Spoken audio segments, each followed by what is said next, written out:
Mayor Jacobs. I am here. Committeeman Hickey. Here. Mr. Travellini. Here. Mr. Rodelius. Present. Mr. Leonard. Here. Mr. DiGiovanni. Here. Ms. Orban is absent. Mr. Walter. Here. Mr. First. What thing? I'm not sure. Mr. First, are you there by phone? If he is, he's muted. It's me. Correct.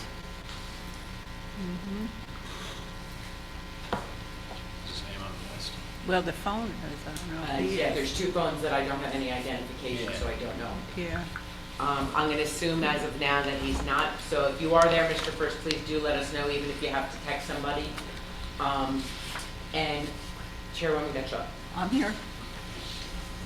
Adequate notice of this meeting of the Bedminster Township Land Use Board was filed with the Township Clerk, sent to the Bernardsville News, the Courier News, and to all subscribers, and posted at the Township Municipal Building, 1 Miller Lane, Bedminster, New Jersey, on June 10th, 2021. Please stand for the flag salute. I pledge allegiance to the flag of the United States of America and to the republic for which it stands, one nation, under God, indivisible, with liberty and justice for all.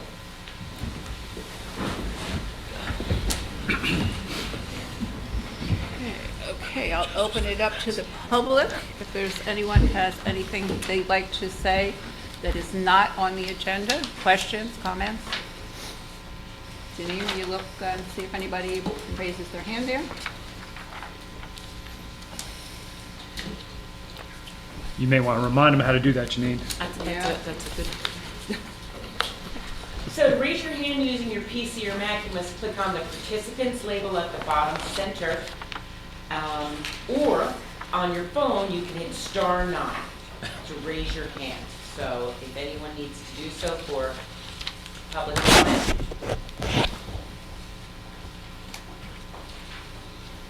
No, not seeing anyone?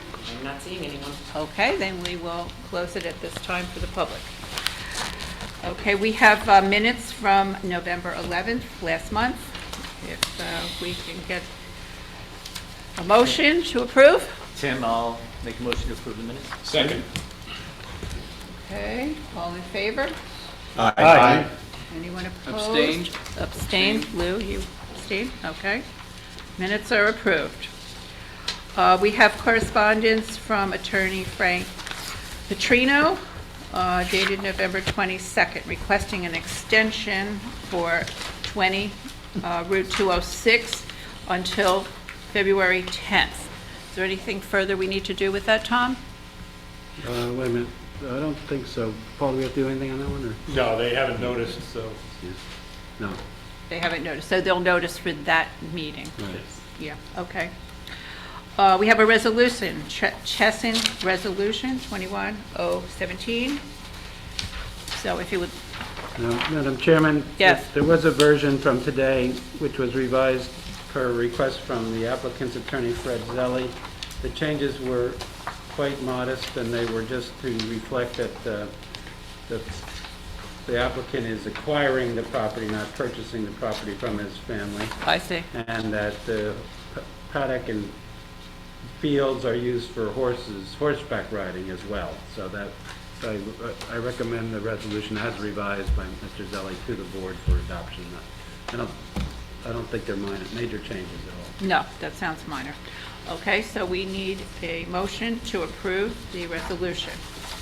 I'll make the motion to approve. Second. Second by Rich. Roll call, Janine. Mayor Jacobs. Aye. Committeeman Hickey. Aye. Mr. Travellini. Aye. Mr. Rodelius. Aye. Mr. Leonard. Aye. Mr. DiGiovanni. Abstain, I don't believe I was there. Thank you. Ms. Orban is absent. Mr. Walter. And I wasn't there either. Thank you. You forgot me. And Chairwoman Gutschall. It's okay. Yes. It's not. I want to skip the boss, Janine. Yeah. We'll remember that next month. When is she renewed? January. Next month. Next month. Okay, we have a determination of completeness. Paul, you want to talk about Stone Holdings? Madam Chairman, this is an application, a use variance application site plan use variance application for stone holdings on Lot 2 and Block 71 along Burt Mills Road, just west of the Pluckerman Schoolhouse Park. Formerly a cabinet shop, the proposal is to do a, for lack of a better term, a cultured stone manufacturing assembly type use with some outdoor storage, so a use variance is required. I wrote a completeness memo dated November 22nd, 2021. There are a number of waivers required. Most are routine. There are two that I think need the board's particular attention. First one is there is no Historic Preservation Commission certificate of appropriateness. It is in the district, so they will need one. You could waive that for completeness and just make that a condition of the approval. They're not really doing anything to the building. They're just putting up some outdoor storage areas. The other one relates to a lighting plan. They're requesting a waiver of that, not providing anything.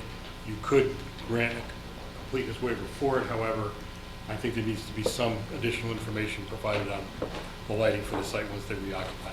So you could deal with that as part of the site plan hearing rather than, both of those could be part of the site plan hearing rather than holding it up for completeness. So if the board wants to grant those waivers, then it could be deemed complete and we can talk about scheduling. Okay.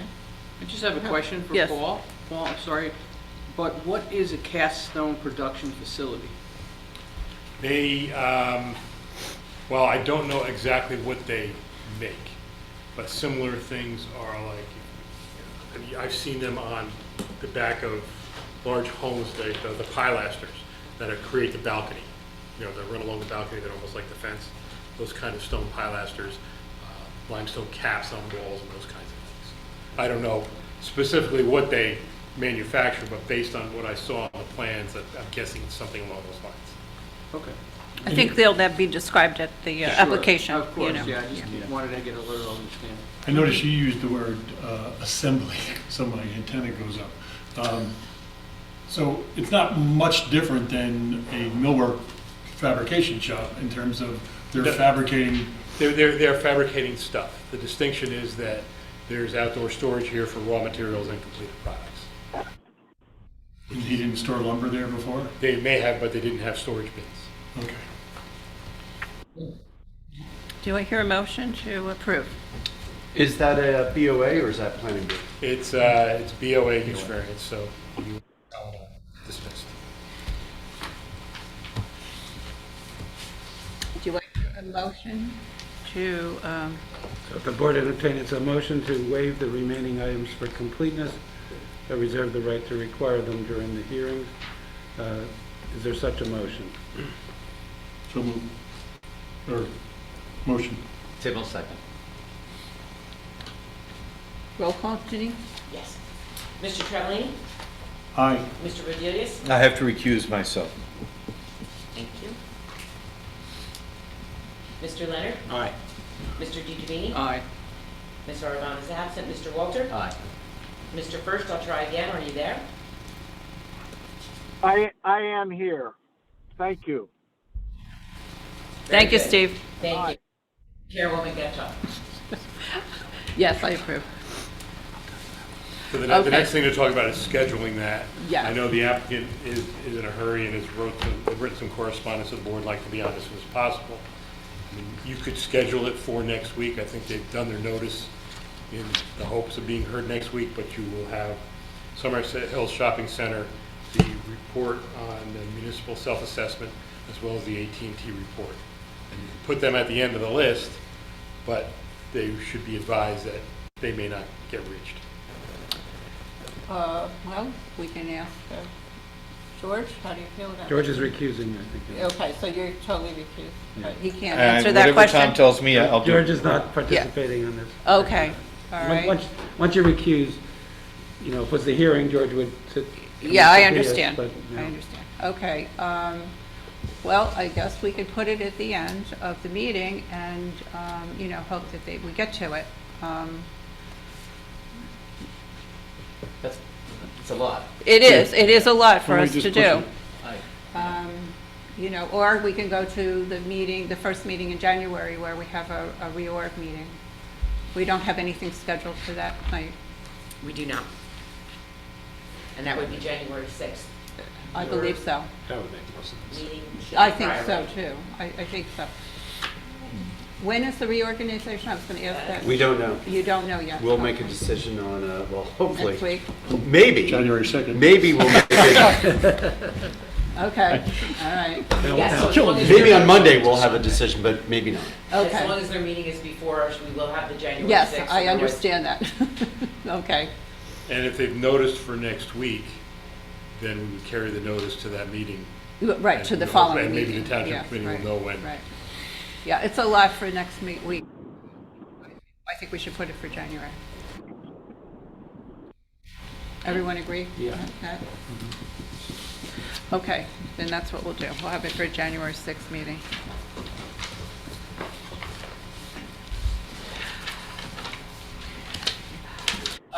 We have, well, our old business is the plan endorsement self-assessment schedule for the 9th. That's next week. And we can continue with our hearing from last month. So, KRE, you are next. Oh, yes. I apologize for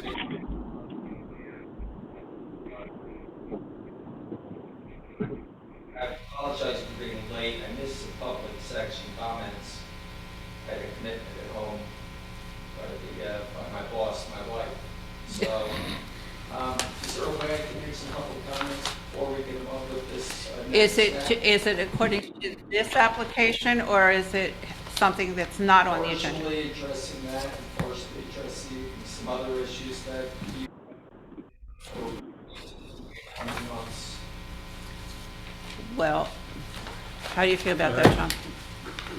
The non-KRE thing should be, or could be now. Right. And they can't be KRE. Right. So the chair wants to reopen to the public Okay, for since non-KRE. you did come in late, we'll allow that. Okay, but it will be non-KRE issues. Anything that's non-KRE issues.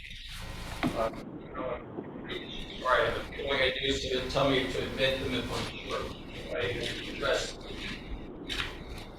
different alternatives. Well, if it's with this application, you know, Yes. then it's not. Okay, well, it'll be addressed, but I won't address it. How about that? My name is Joel Taylor. I live in Bedminster, New Jersey. I've lived here for over 30 years. I Basic believe we asked coach. for your address, please. 4 O'Brien Court, Bedminster, New Jersey, behind the library. And so I guess just a few points, and this is where I've been made aware of.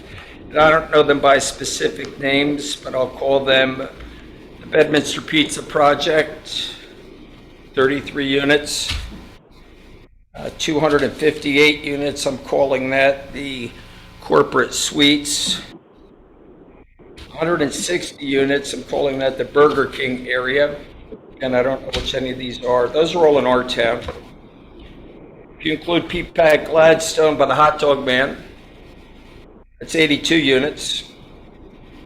And if you also include the 134 in Far Hills, Lake Road, that's, my math shows me 667 units. So I guess my concern is, are you considering the environmental studies? Are you looking at them just on a one-by-one basis, or are you looking at this grand effect that we're going to have? Are we looking at what's going to happen to school enrollments, classroom sizes? Are we looking at fire and police? Are they able to handle this kind of huge increase in head count? Traffic, pollution, crime. I think Larry, I'm sorry it wasn't here November 11th, or Mayor said in the newspaper, it was my anniversary, that's why I wasn't here. There was something about the crime on Riverwood. Riverwood is behind Willie's Tavern. I think Mayor had said in the paper, said something, do you think you can attribute some of that to what's going on in the Bedminster Pizza, across from Bedminster Pizza? Officer Rock, I think, was there, and Officer Rock said no. Okay. Larry, I guess, Mayor, introduced it as a possibility. So that's 33 units, and there's being crimes. There's actually the Turpins. They have a storefront just opened. Midday, her car was stolen. That's police blotter. That was last week. So crime, are we going to be able to do this? Do you think there's going to be an increase in crime? I would probably argue yes, or actually increase of a huge cost increase as, from our civil servants to help. The other one I had was terms of rentals, rental units. That's the big one, what I call the corporate suites, 258 units. Rentals. What's the length of stay? How committed to the people, if you're renting in a town, are you to that town itself? Are you committed to the town itself if you're renting in a community? I'd argue maybe, but I don't know. Just bringing that up. Noise, traffic. You can't even, I don't go through this downtown area. I don't live on the, I'll call it the south side of town, southeast side of town where the A&P used to be. But getting to that, plugging in, it's a disaster with traffic.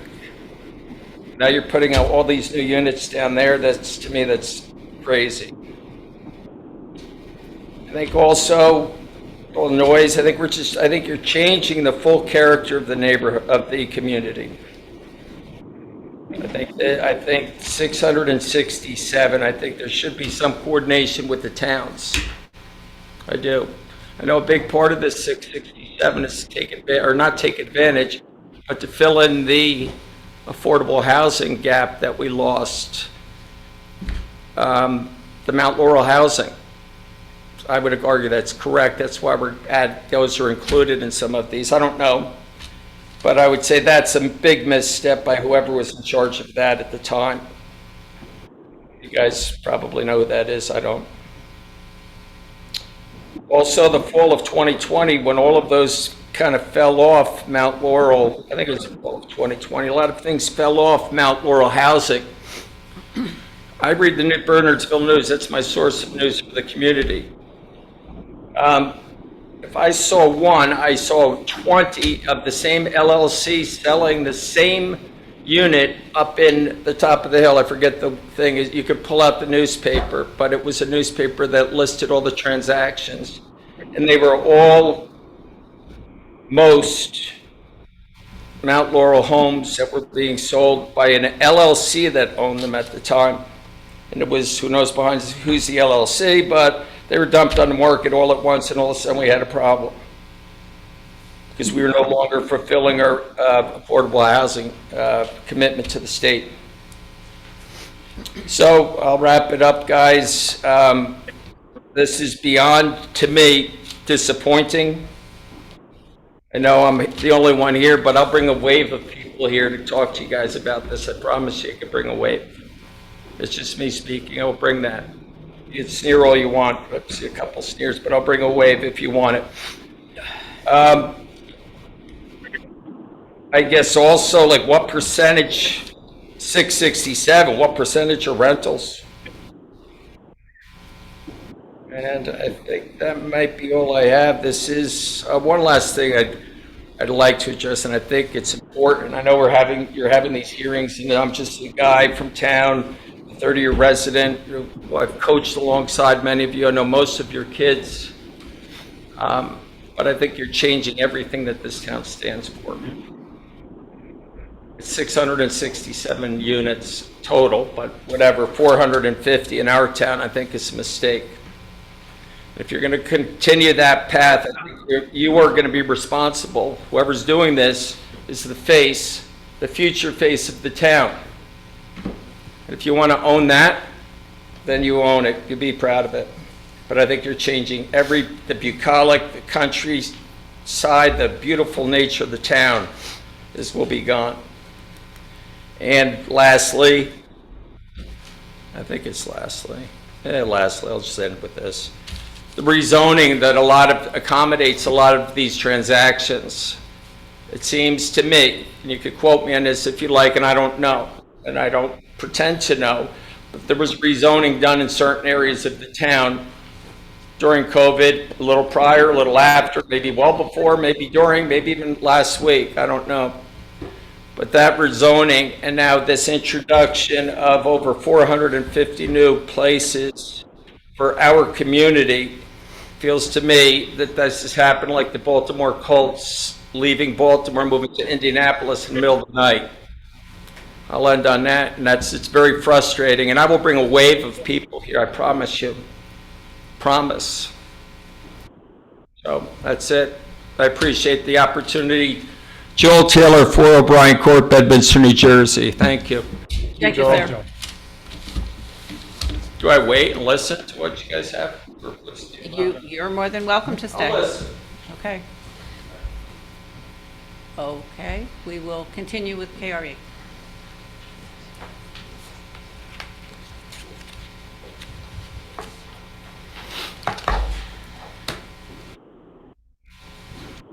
Madam Chairwoman, second time tonight. Yes. We're happy to be back in front of the board.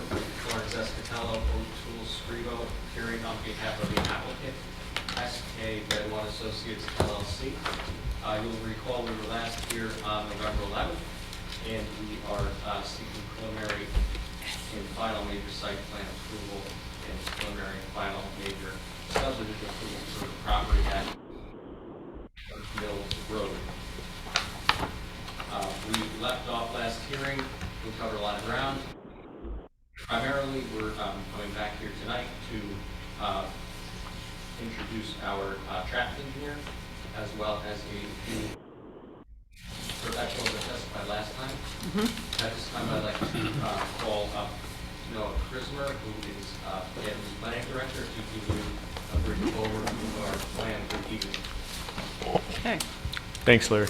Mr. Chrismer, you understand you're still under oath? Yes, I do. Thank you. Please Thank state you, your Mr. name Allen. and go ahead. Yep, Noah Chrismer, KRE Group. Madam Chair, hi, Yes, good to Mayor, see you. rest of the board. Thank you for having us again. As Larry said, we covered a lot of ground last time. So tonight we're coming with one new witness, Gary Dean, who's going to offer the traffic testimony. Gary was out of the country for the last hearing, so we're happy to have him here this evening. And then we had a handful of follow-up items. After Gary, Mark Kushner is here, who's going to talk about some of the architectural updates that came out of the last hearing on the 11th. Dave Minnow is going to talk about a couple of discrete matters with the handling of trash for the retail spaces, which we know was a concern, and rightfully so for the board, and we think we've worked that out well. We also have some testimony on the clear height under the pool. There were a couple of folks who had asked about that, so we'll provide some testimony on that. Then Tom Bauer is going to talk a little bit about lighting. He'll have two topics, but we know lighting, I think, Tim, you may have raised that at the last hearing, and so we'll have a little bit of testimony on the lighting fixtures, the lighting levels, when they will be dimmed, when they will be off, et cetera. And also some proposed improvements that go along with the connection to Pluckerman Park, some enhanced landscaping there, seating, et cetera, which we thought tied in with the job here nicely. Lastly, Ron is going to talk a bit about snow removal and maybe about the two waivers, the design waivers that are requested. So that'll be our order tonight, and we thank you again for your time. Good. Thank you, Mr. Chrismer. This is the board I'd like to call psychologist Gary Dean of Yeah. Madam Chairman, Yes. Mr. Chrismer technically needs to be cross-examined if anybody has any questions. Yeah, okay, we'll, Please. yeah, does the board have anything that they would like to ask him about? I just have a think you question. could- Yeah, go ahead. Noah, did they consider the clock tower? Yes, sir. Okay. We'll hear about that. Yes. Thank you. Yeah, he just gave us the lineup as to his witnesses, so I think we can continue. And the public too. Yeah, the public, if anybody has anything for Any Noah? questions for Mr. Chrismer? Again, you can raise your hand, you can hit *9. Yes, sir, come on up, please. Joel Taylor, is this... Please come up to the, Can't hear me. Okay, sorry. I'll sit up here, I'll have a lot of questions. Thanks.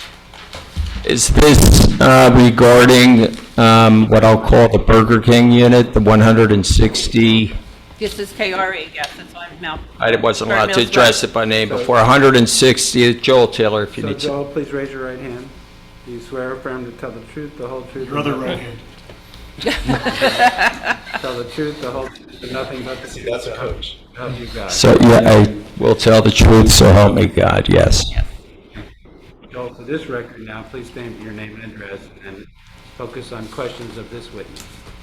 Joel Taylor, 4 O'Brien Court, Bedminster, New Jersey. My questions are, these 168 units, which Madam Chair, you addressed, were what I called the Burger King section. Are these rentals? It is, Yes, these are proposed to be rental units. So 168 rental units, non-tax-paying renting units. That's it. Yep, that's my only question. Just want to make it clear, the rentals. Thank you. Sit here. Joel, I don't think they're non-rental paying units, so that's, Not paying them taxes. they're, they do pay. you said something that is just, if it, because Mr. Christopher wants to address it. I'm happy to address it, Yeah, I but think you have to based on the question. Yes, I think so certainly. too. So just to clear it up, of course, taxes will be paid from the rental properties. By the owner of the rental property, sir.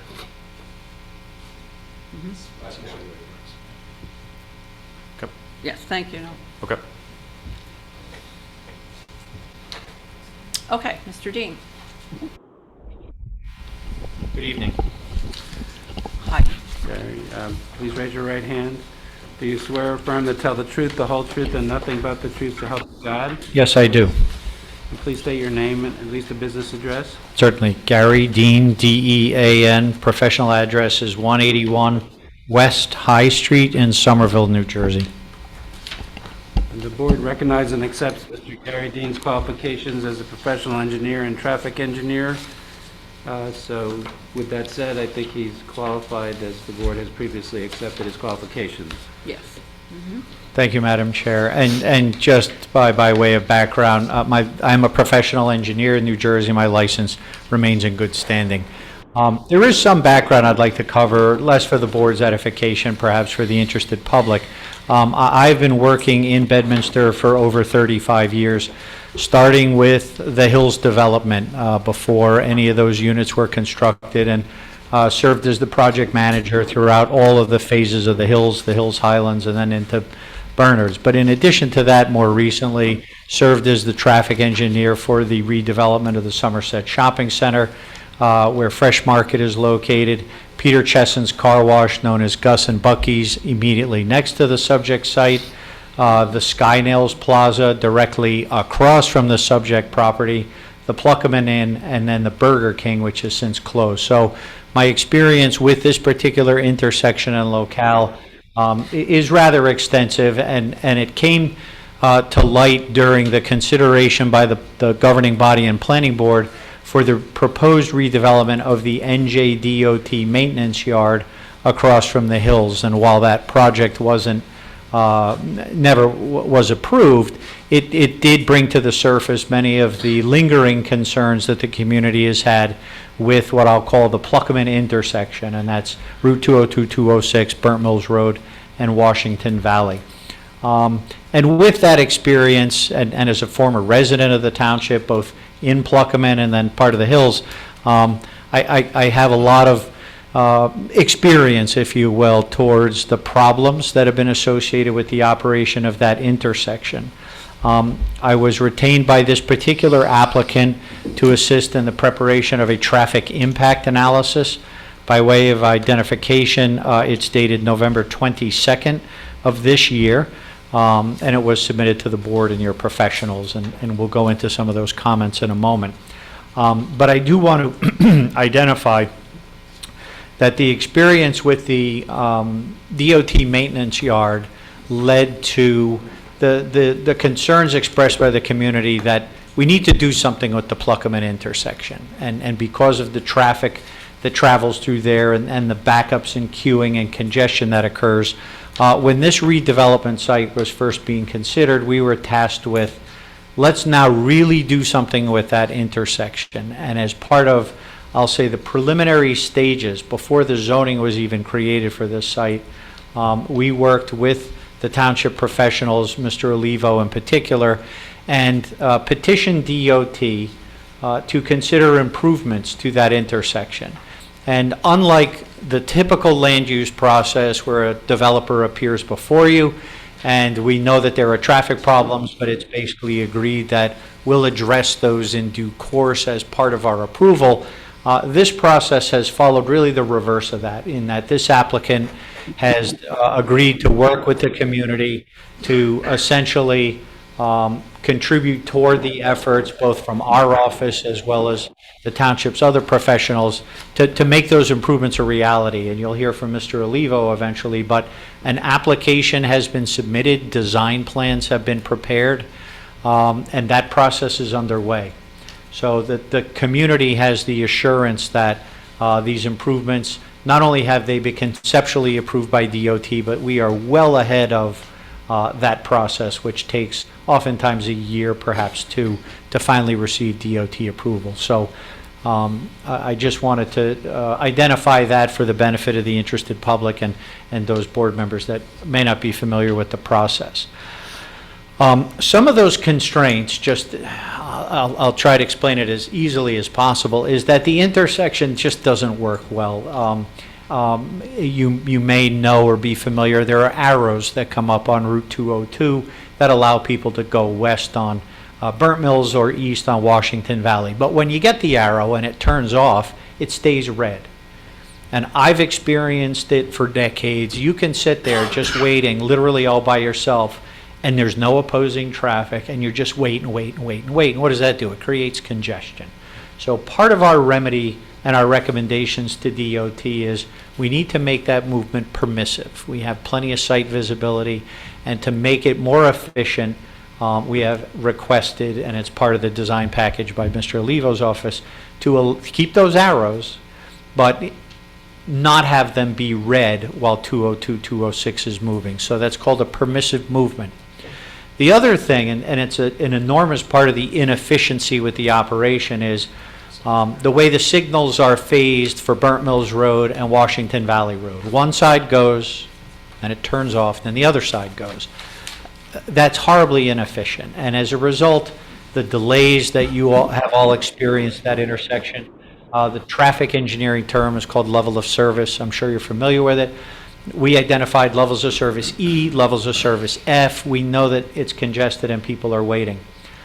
Through this design effort that, again, has been preliminarily approved by DOT, and now the formal design has been done, we can improve those levels of service to get them much better, to levels of service C and D, depending on the peak hour. So, and that includes the traffic from this project. And because we went through that extensive evaluation as part of the rezoning, the traffic study that we've submitted tonight doesn't revisit that history because it's already underway. We've focused more on the specific impacts and circulation associated with the site, and candidly some of the site plan issues that have surfaced as a result of some of your board comments. So if the board or public has specific concerns about numbers and how many cars are on a certain road, we have all of that identified in our study, but that information is really used to get us to the point we've already eclipsed in terms of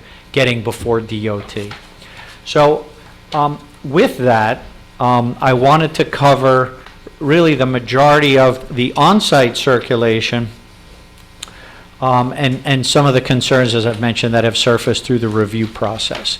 As you know, the applicant is eliminating driveways along Burnt Mills Road that are associated with Bank of America. There will be, aside from the ring road, and on the screen, I believe it's what's been pre-marked as Exhibit A1, at the westerly edge or perimeter of the site in the green tone, and thank you for the zooming, is what I'll call a ring road, and that traverses the westerly and southerly portions of the site.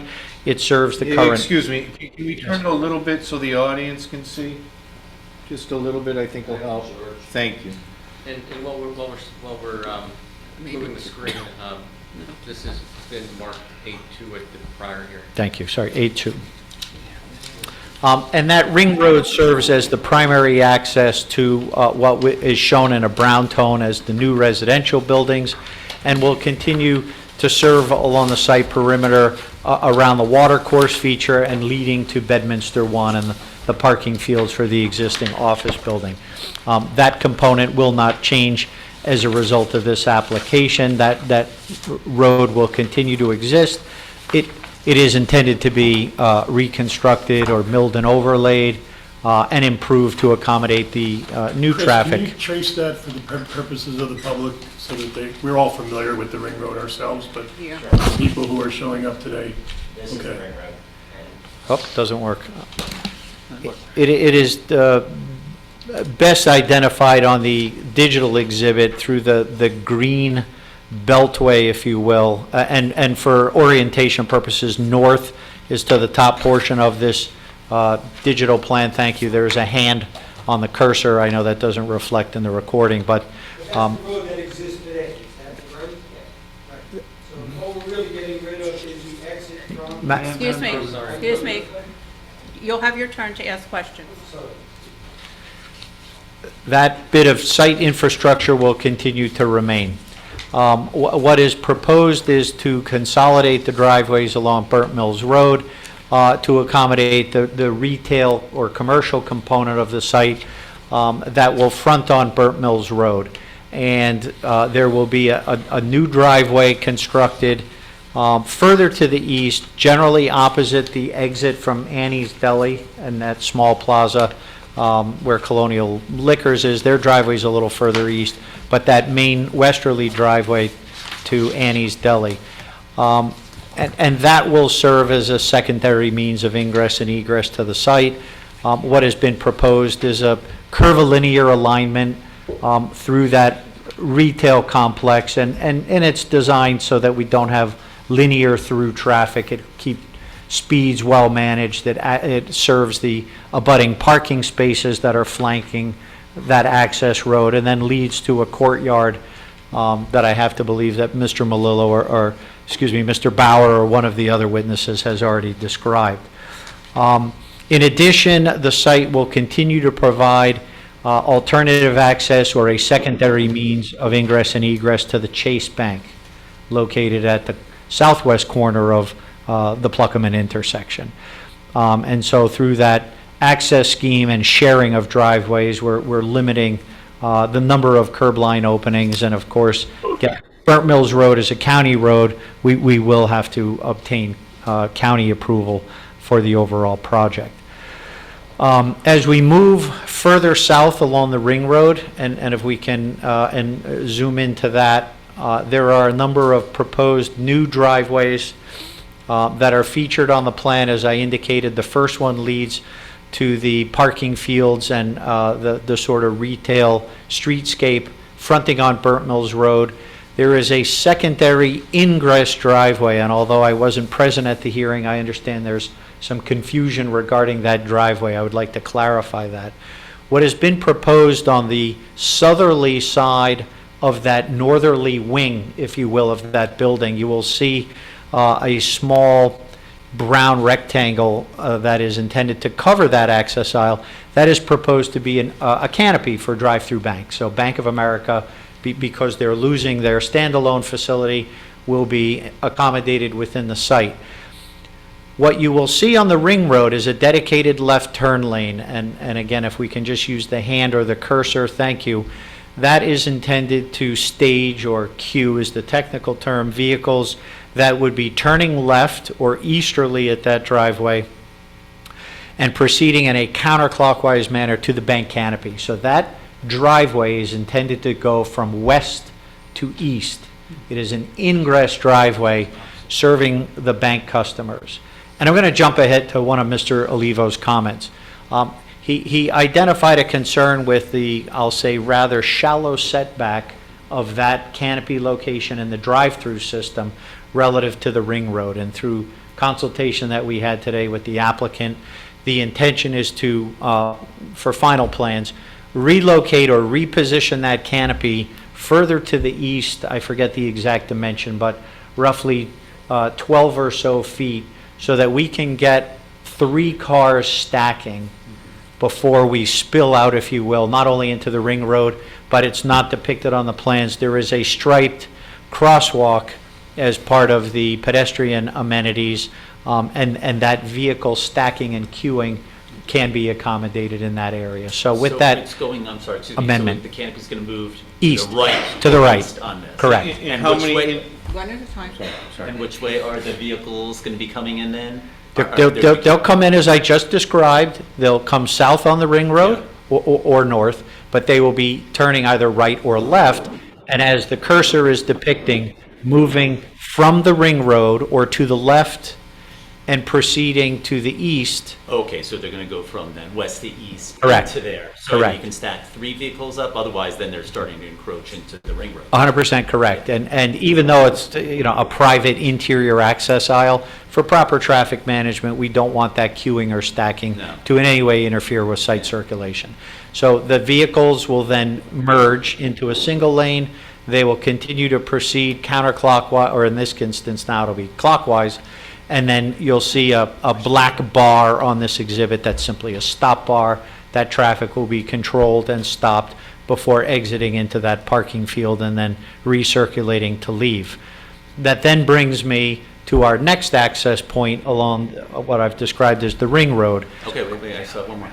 So why did they change it? They were originally going to go from east to west. They were going to come in through the other way and kind of come in through the parking lot and out? That was not, as I understand, not clearly presented to this board. It was always intended to have that flow. And the reason is, if we did it in the other direction, the window would be on the wrong side of the car.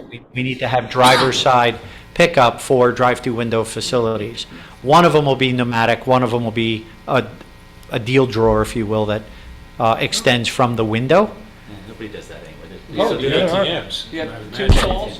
Because that element hasn't been designed, it's, the traditional aspect is to have that on the driver's side of the building. Right now it'll be stacked 3. There are going to be 2, I guess, avenues or whatever. There are 2 lanes, each accommodating 3 cars. And obviously, banking isn't what it was 30 years ago when we had 8 cars stacked up on a Friday night. It's at most you see 2, and I'll be before you soon on the application for 500 Hills Drive, where they're also proposing a bank. But as we've seen, between direct deposit, internet banking, ATMs, people just don't go to the bank the way they did 35 years ago. So with our circulation, again, we have the 3rd driveway and the site interior. That will accommodate Wait, two-way one- traffic one flow second, and George. leading to the Oh, parking he answered areas. the question. Okay. Go ahead, Gary. And that serves that element of parking, a portion of which is designated to have the retail employees park in that area. But once the retail stores close, that would be available for residents, guests, things of that nature. So there is an element of shared parking, recognizing that not all uses need the parking at the exact same time. On weekends, and evening hours, when residents are home, the stores will be closed, certainly the office will be closed, and that allows what's traditionally known as shared parking to make the same use of the same blacktop for different and discrete user groups. Couple questions, if I may. I'm sorry. Go ahead, Rich. So one of the ATMs would be presumably in the building, and then one would be freestanding in the second aisle? I don't know the details, the architectural details of that design. I also don't know that there'll But be... you're saying they're driver's side access, so... Correct. If the access is from the left-hand side, I'm just making a big assumption here. One of the ATMs is in the building, the other one's freestanding in the second aisle. Is there any provision for walk-up to those ATMs? And again, I don't know the specifics. We're into a real granular level on that detail, and I don't have the benefit of the bank's architectural plans. Customarily, one of the ATMs, and usually it's the one nearest the building, is in the building because it can be filled and accessed for security reasons from within the building. So if there's an ATM, there's usually one, and it's inside the building. The other lane is visual for a teller use. So they have 2 now. One's in the building and the other's not. And again, because this is brand new and, each bank has their unique standards, I'm not privy to those details, but that's my experience for security reasons, the one that there is there. Banks often have one in the lobby as well. I just don't know the specifics of this. I have a question. So you're moving the drive-in canopy further east. Correct. So what is that, as you move further east, what is that bump out in the building there, right there where the arrow is? What is that? Sure. Now that, whatever that was, is being encroached upon by the drive. I asked that very same question about 3 hours ago. It is an overhead canopy to protect and provide some rain protection. There is a door that is proposed at the rear. So the vehicles will go underneath that canopy as they leave. It's not a building extension on the ground. It's a doorway entrance? I believe it's just a panic bar type door. It's not intended for anything more other than code compliance. The only reason I ask that question is because if it becomes an entranceway, now it's closer to the drive-through. I understand completely, and we've looked at the tapers and the transition to get those lanes merged back together, but that is my understanding. That design of and circulation of that remaining parking field is traditional in terms of providing two-way traffic flow and compliant parking spaces. As we continue down the ring road, we then come to a fourth new access, and that is intended to serve, I estimate, maybe 20 or so surface parking spaces. But then you will see as one proceeds to the north, there is a small dividing island that will lead to the underground parking for the residents. And it's unencumbered by any we don't have vehicles, in other words, right on top of that driveway, so exiting vehicles would have clear lines of sight as they emerge from the garage and into daylight. And again, it's a small parking field, so certainly that conforms to appropriate parking and circulation standards. That's really the extent. As we continue down the ring road, and again, we're moving from a north to now southeast orientation. There is a proposed new parking field area that introduces a little bit more extra parking. It leads to, you'll see at the westerly end of Bedminster 1, sort of a service core, and even in the aerial picture you can see, I don't know if it's a trash enclosure or vehicles that are parked in that area, sort of the business side of that area, and the parking fields would be continued in a linear fashion as is depicted on the plans to provide the parking for the office building. We do comply, and we have, I think it's 15 or 11 surplus spaces above and beyond the ordinance requirement at a parking ratio, and your ordinance requires 1 space per 225 square feet of net habitable area, and we are complying with the requirement for the parking. There is also, as we move in a... 1 second. Yes. Do we have this plan, Ginny, that he's got up there? Yes, it's A2. From last Is this A2? It's A2. What page is it? A4? I think it's A4, yes, I believe.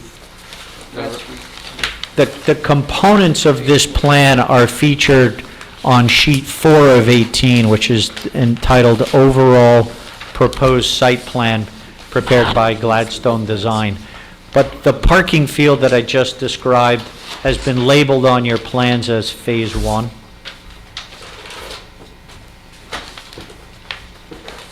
And then there are additional proposed phases for the office parking.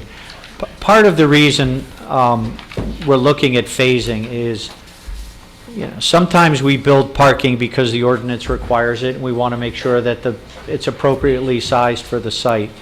As we've seen over the past several years, and it's difficult to project where it'll go, office parking has actually decreased per square foot. And now that we've gone through the past 18 months with COVID, and we have different interior office environments, whether it's hotel arrangements or library or whatever the current architectural buzzword is, offices aren't the way they used to be. And so even though your ordinance actually started at 5 spaces per 1,000, I think when Bedminster 1 was approved, it's subsequently been reduced to 225. And in my experience, I'm now seeing office parking at 250 or even 300 square feet. So we're seeing a contraction in the amount of parking that's needed, and I'm certainly an advocate of environmental responsibility. If we don't need to blacktop, why bother? And this plan can accommodate parking in accordance with your ordinance, but it allows the community, the board, and certainly the applicant to put the parking if and when it's ever demanded. And that will arise through leasing, but the accommodations for the detention basins and lighting and curbs and circulation have all been reflected on A2. It's just the intent is, let's build it when we need it, and not just pay for the sake of maybe because we think we someday could use it. And then the access aisle will continue out, or the ring road, if you will, out to 202, 206 as it does today. And we also, as we move up 202, 206, the site has another means of ingress and egress. That driveway presently exists. It currently leads to, I'll describe it as a central rotary. You can see it on the exhibit, and a limited number of parking spaces that don't presently connect to the rest of the parking lot. And under the Phase 2 improvements, that field would then extend and provide continuity and connection with the balance of the site, and would also allow for an additional Phase 3 parking area that you'll see on the easterly side of the building, and then the northeasterly side of the building. Again, the premise being, if we need it, it's there and it'll be constructed. So beyond that, that really addresses the main components of the overall site circulation and traffic. We have evaluated the levels of service in terms of the ability of future site traffic for all of the components to safely enter and exit the site, and we've concluded that that traffic will continue to be able to do so. And with the substantial improvements that are underway at the main signalized intersection, there will be certainly an improvement to traffic operations in this immediate area. As we get into the professional reports, and I want to thank Mr. Olivo for... Excuse me 1 second, before you move on Sure. to the professional reports. So let's make it clear to everybody here, presently that ring road is private property. Correct. For lack of a better description.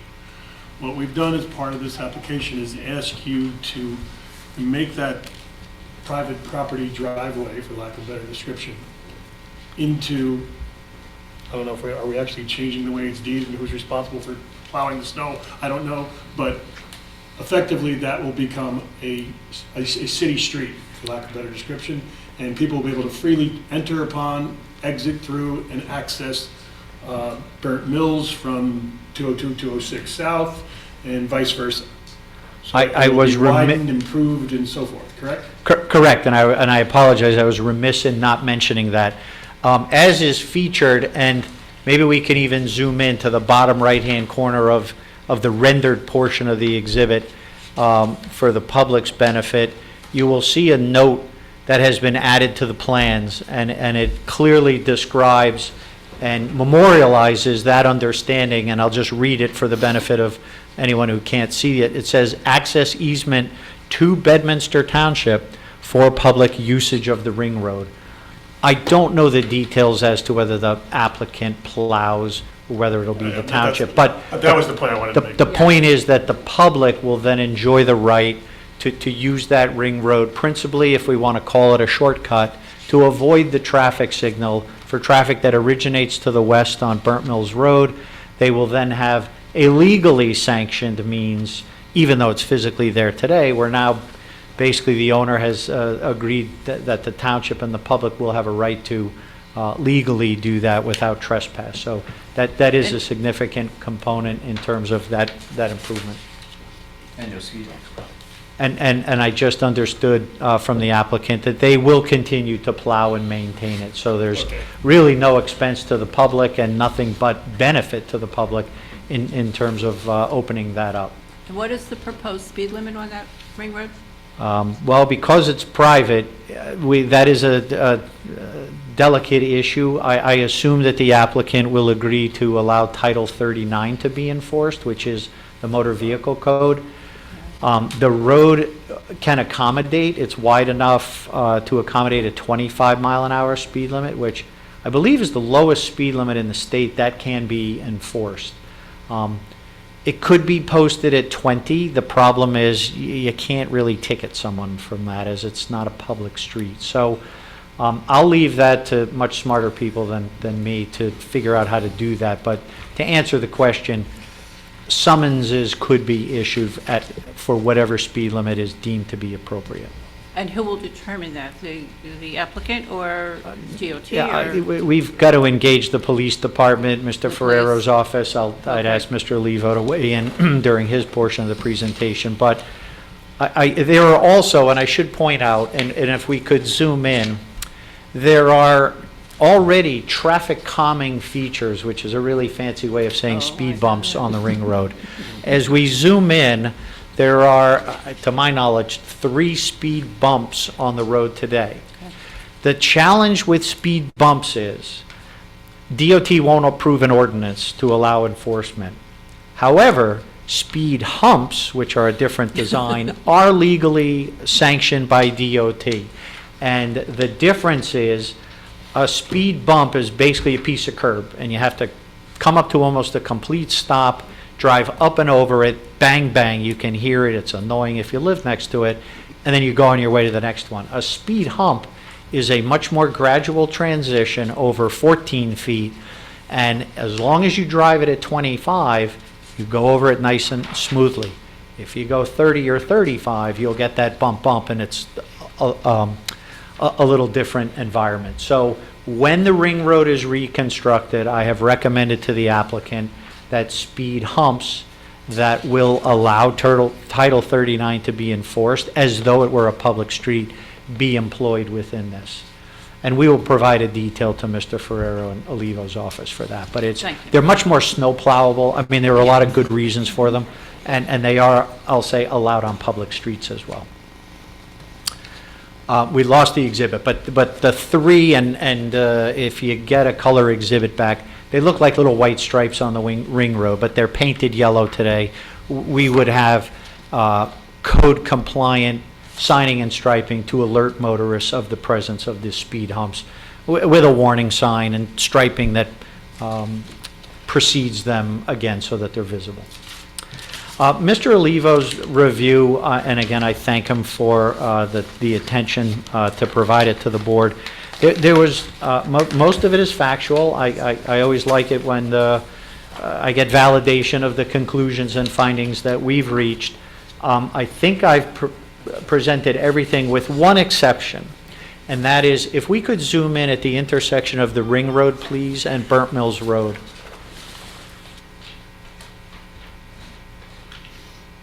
And I believe, if I understood the review report correctly, there was a concern, and we were asked to address it, regarding the distance, if you will, between the front retail access aisle and the distance to Burnt Mills Road as cars may queue or stack waiting to turn onto Burnt Mills Road.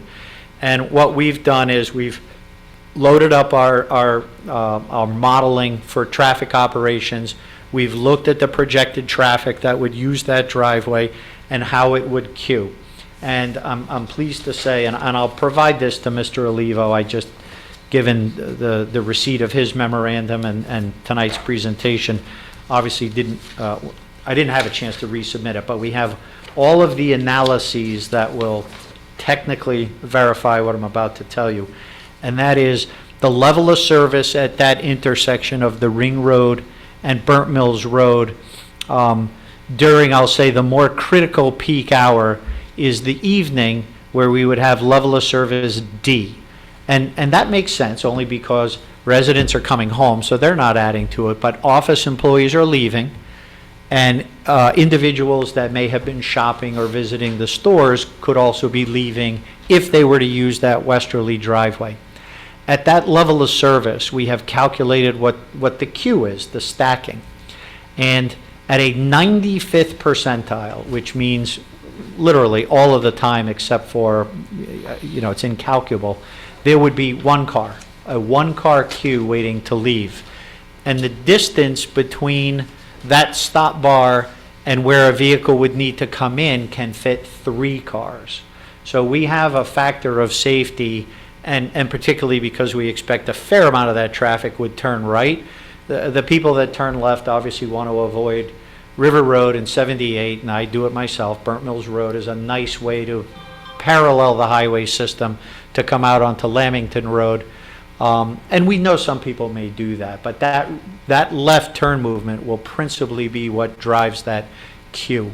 And with that, we'll submit all of this technical information to Mr. Olivo's satisfaction. But in my opinion, and you can see there was an intentional design effort to deflect that access aisle, if you will, to maximize the amount of storage or stacking at that driveway. So I appreciate the chance and the heads up regarding that comment, but I'm certainly satisfied that you won't have a problem with vehicles competing for ingress and egress at that location. You see that as 2 lanes? It is two lanes. Hopefully it shows on the rendering. You'll see there are white legends. One is a left turn lane, and it says only, and that is intended to carry the traffic that's literally going over, what is that there? I think that's 78 there. If we zoom in one more, it's going to be blurred just due to the resolution. Yeah, that's pretty clear. So it says only, and there's a left arrow, and then adjacent to that lane is a shared lane that would allow vehicles to go directly across the street if they wish to visit. I think that's the driveway for, is it still called? Oh, that's the Burger King. They could have it the other way. Or turn right. Well, the challenge with making it the other way is you'll see if we allow through movements in the left turn lane and they went straight across, they'd be opposing exiting traffic from the old Burger King building. So I'd have a head-on condition. Whereas now, that traffic as in the shared the shared through and right turn lane goes directly across and into the appropriate ingress lane. But if that site gets redeveloped, I mean, certainly there's the lines of communication between this applicant and the board and your professionals. If you wanted to change the striping, I know in a heartbeat, Isn't that they would do it. standard practice too, though, Gary? That the left-hand lane is usually more dedicated as opposed to mixing through, and since a left-hand turn is harder to make, don't you usually put the combination traffic in the right lane? Most of the time, that's correct. Yeah. There are select instances where you would have a higher demand for right turns, and you don't want to delay that by the one person that may, once in a blue moon, want to go straight across the street. So that's generally the guideline, but not always based on Correct. circumstances. Correct. At intersections, it's a little different where we have driveways where that cross traffic is minimal. This would be my recommended design for efficiency. And part of the reason is I don't know who's going to go straight across. Probably 99% of the traffic will turn right anyway. So, Mr. Dean, I have a question for you. Certainly. So we have this left-hand turn situation at this entrance, but as we move further east to the next entrance, is there going to be a left-hand egress coming out, or because now you're getting close to the intersection? So how do you handle that in and out area? Sure. You'll see the striping on Burnt Mills Road has transitioned from what is a dedicated left turn lane directly at the intersection to what's called a center two-way left turn lane. And that allows traffic, whether it's coming into Annie's Deli, the liquor store, Sky Nails, what have you, they have safe refuge within that lane. But it's shared. So traffic that could be turning left into this particular site also uses that same refuge area. There are no turning restrictions at Colonial or Annie's or Sky Nails, and we would ideally have that same degree of permissibility and be allowed to turn left. There are no sight distance restrictions, and I see no safety reason to prohibit that movement. And lacking that, we would allow full ingress and egress there. coming out and turning left onto Burnt Mill. Yeah, that's what I'm saying. We would allow that to occur. But you're not going to dedicate it as far as arrow is. Oh, I'm sorry. No, it's a single lane. Yeah. Yes. Those arrows in the middle right now are very confusing, the way they exist. What you call that shared lane, Correct. that is confusing. I'll refrain from commentary on that. And the reason is, obviously, it's a county road. Obviously, it was sanctioned and done by the county to, I'll say, accommodate the needs of abutting uses. I will also say it follows the practice. Believe it or not, there's a book that's 4 inches thick, published by the Federal Highway Administration, and it's called the Manual on Uniform Traffic Control Devices. Every state agency, every county agency, every municipality follows that for consistency with signs, striping, traffic signal design, so that what you see in Wyoming as far as a lane and striping is the same as it is in New Jersey, is the same as it is in Arkansas. So That's a nice way of saying it's not confusing. that's why I said I refrained from my personal commentary on it. Well, I guess my real question is, and it's sort of a follow-up question. I apologize that I'm late. It took me 4 hours of traffic to get here from Long Island, and I was listening to everything. I didn't hear anything on that, the ingress and egress closer to the intersection. And so the way you perceive this is that folks can make a right-hand turn going north on Burnt Mills Road, and people exiting can turn left or right out of the proposed development. Correct. And part of that is, and I believe it is, you may recall my testimony that Chase has no access other than a little right turn ingress off the highway. You can see it on the exhibit. Chris, can I borrow your hand to, thank you. So the only way to get out of the Chase site is through this particular property. And there is an agreement between Chase and this applicant to continue to allow Chase to traverse the site and come out to Burnt Mills Road. So there are some limitations imposed by that arrangement to consolidate access. Chase doesn't have a driveway out to Burnt Mills Road. We wanted to keep it far enough away from the influence of the intersection, but we have to make it close enough so that it works for Chase. Just so that I understand, there's a written or recorded obligation on the part of the developer to allow the folks leaving Chase to make a left-hand turn onto Burnt Mills Road? I can't speak to the language of that, and I'll defer to Noah or our attorney as for more details on that. But That's existing. We're just modifying that, correct? Right, Correct. We're increasing the amount of traffic too. Yeah. Mr. Christopher has an answer to that question. Would you like to hear from him now, or? Sure. Thanks, Gary. So yes, there is an existing access easement agreement between the property owner, ourselves, and the Chase Bank. We're reconstructing the driveway, but we're not actually moving it from its current position today. And it does allow the unrestricted access for Chase's customers, both ingress and egress from that driveway. But the Yes, amount of, but the volume that's going to pass through that, over that easement is now going to increase. sure.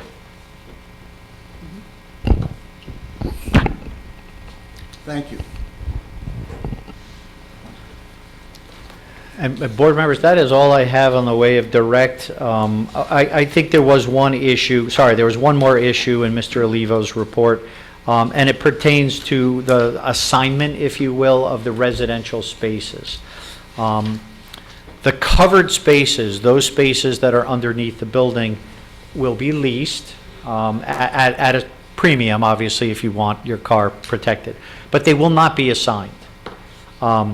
The only spaces, and the caveat, do we have, Chris, the exhibit of that interior parking for the building? And if not, don't worry about it. There are, I believe, 23 what we call tandem spaces in that covered parking. So think of it as parking behind a garage at a townhouse unit. Those will be assigned for the obvious reason is they have to be the same household so that one person knows, hey, I need to leave early, can we switch cars, that sort of thing. So we couldn't have it unregulated otherwise. So those tandem spaces, which are one pulls in first, the other one pulls behind it, those will be assigned to tenants that have two vehicles as part of their lease. All of the other plans will be as available to residents. And part of the rationale behind that is sometimes residents aren't home, and sometimes they're traveling or on vacation, and the neighbor may have a visitor or a guest. And if we start assigning spaces, it becomes very difficult to see a half a dozen or more unused parking spaces when somebody could otherwise use it. So from a practical standpoint, it really doesn't make sense to assign them, and it does allow for a more efficient use of the on-site parking. Now I think I've concluded my testimony. I'll open it up to the board one more time. Quick question. You had mentioned the obviously substantial improvements the applicant is making to the intersection to improve level of service. What's your anticipation with respect if you're driving east on Burnt Mills Road, and now you have the ring road available? How much traffic does that offload from the intersection itself? Just rough justice. Sure. And it is worth discussing with the board, and that is, do you want to sign it? In other words, the applicant's certainly not adverse to encouraging more people to use that. It's just, what form does that take? In other words, do you want a wayfinding sign, the typical green and white that says 202, 206 south, turning right and encouraging that traffic to use the ring road? We can do it. I'll just leave it to you to decide. But to answer your question, in the morning peak hour, which is when we have the highest, I'll call it west to east and then south demand, it's a total of 145 vehicles in 1 hour. So think of it as, 2 cars a minute. I mean, it's a good volume. And not everyone will want to do that for whatever reason. In the evening, that number is only 47. So there is a modicum of public benefit to getting it out of the intersection. But as we zoom back into the intersection, the other thing I do want to identify is that there is a dedicated right turn lane there anyway. So we've just made a little less use of the dedicated lane to turn right, and most importantly, we've taken it out of the influence of the signal. So the signal will be fully upgraded. I don't know the details of Mr. Olivo's plans, but it'll have new poles, new heads, energy efficient equipment. It'll have the latest in what we call detection technology. In the old days, we used to bury wires, and when your car drove over it, the signal knew you were there. Then we went to video cameras. Problem is with video cameras is with salt and brine, the lenses become occluded, and then the signal thinks there are cars there, and it becomes inefficient. DOT has now been using radar units that are not susceptible to that, so they seem to have a higher degree of reliability. If that's what DOT specs for this location, and I suspect they would, that's what would be implemented. It'll be the latest and greatest. It'll have battery backups. It'll have literally all the bells and whistles to current design standards. Quick question for you, and these may be on the DOT side of it, but two things. The lanes that are there now, those 3 lanes for the left, straight and right, are they about the same length as the ones that are there currently?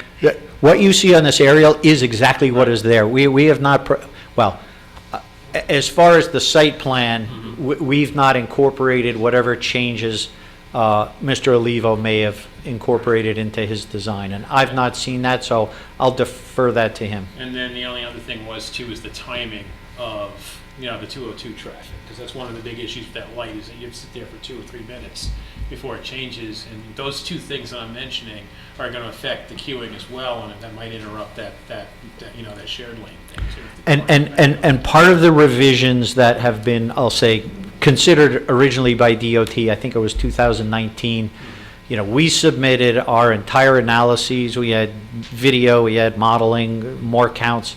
DOT took that into consideration, and the whole intent is to get rid of that 2 or 3 cycle lengths to go, through Pluckerman, because of the inefficiency between that separated phasing, and because now we can make more efficient use of the the green time is the technical term. For east-west, we can give more to north-south and fix that. Right, and the east-west each have more time to make the light. Correct. Because, you know, they're sharing the cycle. That is 100%, that's exactly it, so you got it. I have a question. This is more of a process question, and maybe Paul can help us with this. So you've worked back and forth with Mr. Olivo. There's recommendations to improve the traffic flow. There doesn't appear there's any recommendations to widen any of the roads. And by changing the light system, it should improve everything. The question I have is, how do we make sure that what you and Mr. Olivo are recommending, that the state gets onto the same page about those recommendations? Sure. As part of the consideration during the rezoning, we were asked to engage with the state, first with the county, get their blessing, because it's really their intersection, and then secondarily, submit all the number crunching to DOT. And I don't have the exact date, but I believe it was 2019. DOT formally replied to our evaluation, and they said, we agree. We want to see this intersection improved. And as a result of that effort, I believe the governing body, with that assurance in writing from DOT, felt comfortable enough that the improvements were bona fide, that we had a tangible improvement. And again, rather than waiting till the culmination of this process, the township asked the applicant, can we get a head start on that? And that's exactly what's happened. So we've already, and again, I'll defer to Chuck for where it stands in the process, but we've this time literally put the cart before the horse in terms of getting those intersection improvements implemented as soon as possible. So that commitment has already been undertaken. Thank you. Rich? Mr. Dean, so at the onset of your presentation, you talked about the various stages or ratings on the intersection now. You know, Ds and Fs that you're suggesting would become, you know, maybe Cs and Ds, a significant upgrade, a full grade in maybe both circumstances. But help me understand, those ratings are, each direction has its own separate rating?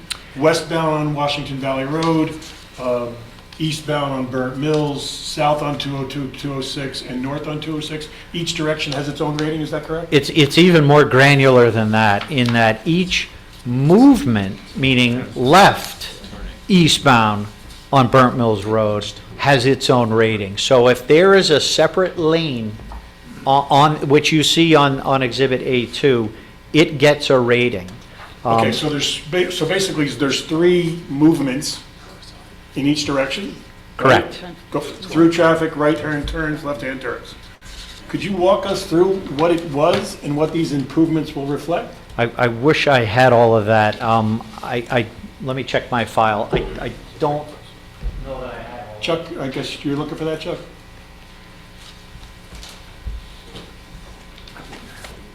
Chuck, are you better prepared, and not that Gary's not better prepared, but you really have ownership of the improvements to the intersection?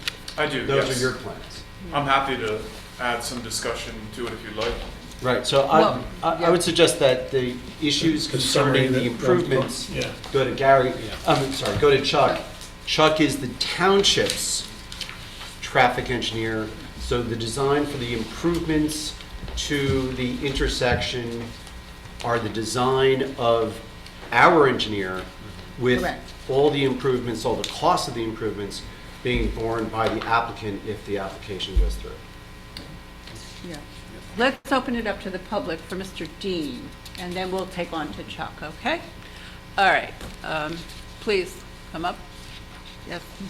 And this question will be for, this will be, this is questions for Mr. Dean. Yes, questions, please. Joel Taylor, Bedminster, New Jersey, 4 Bryant Court, and right hand. No, you've been sworn, Mr. We did that. Thank you, appreciate it.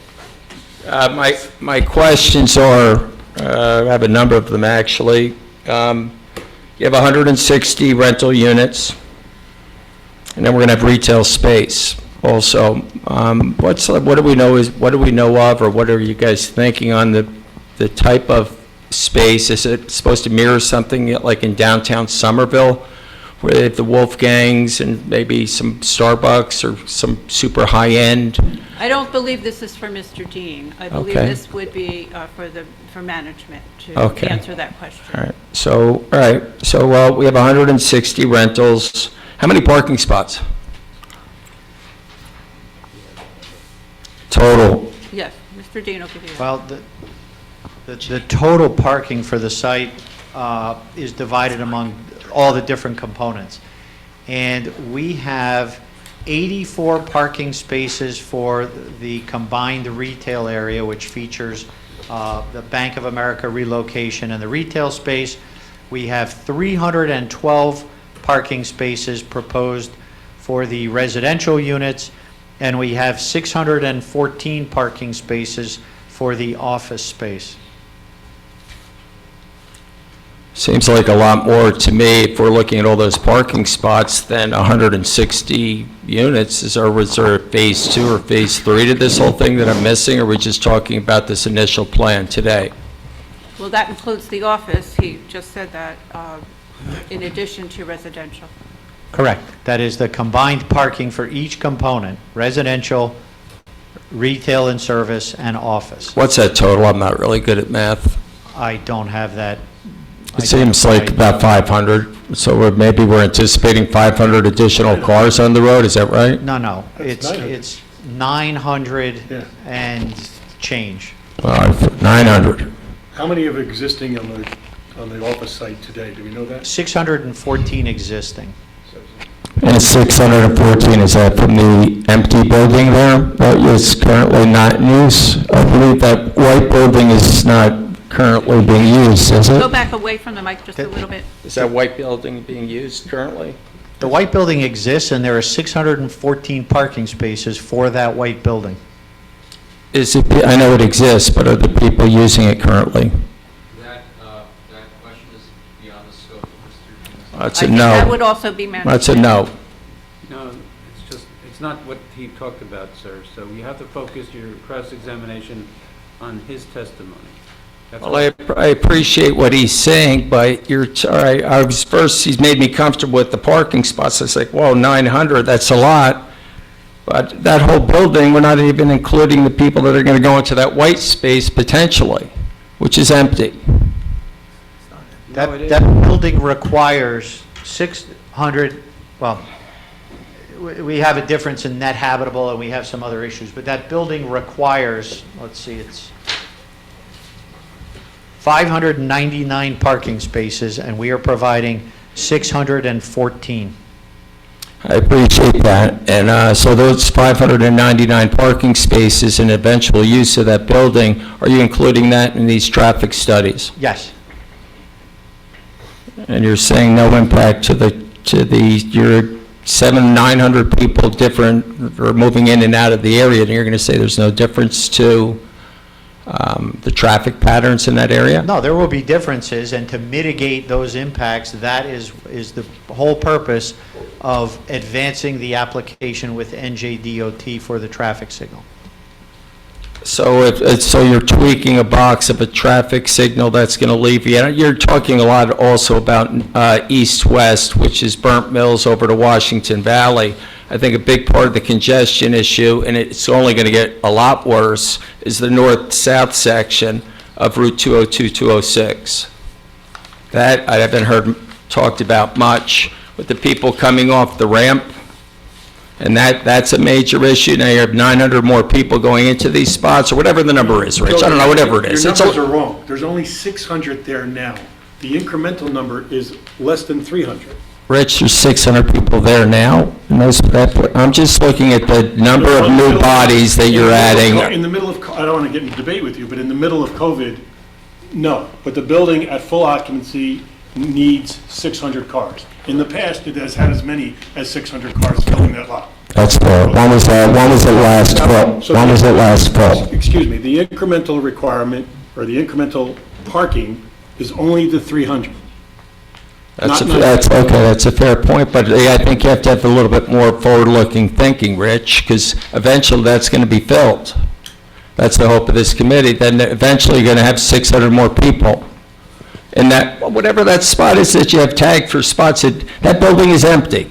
The white building is It's not empty. empty, no. Do you know that it's empty? Do you see any cars there ever?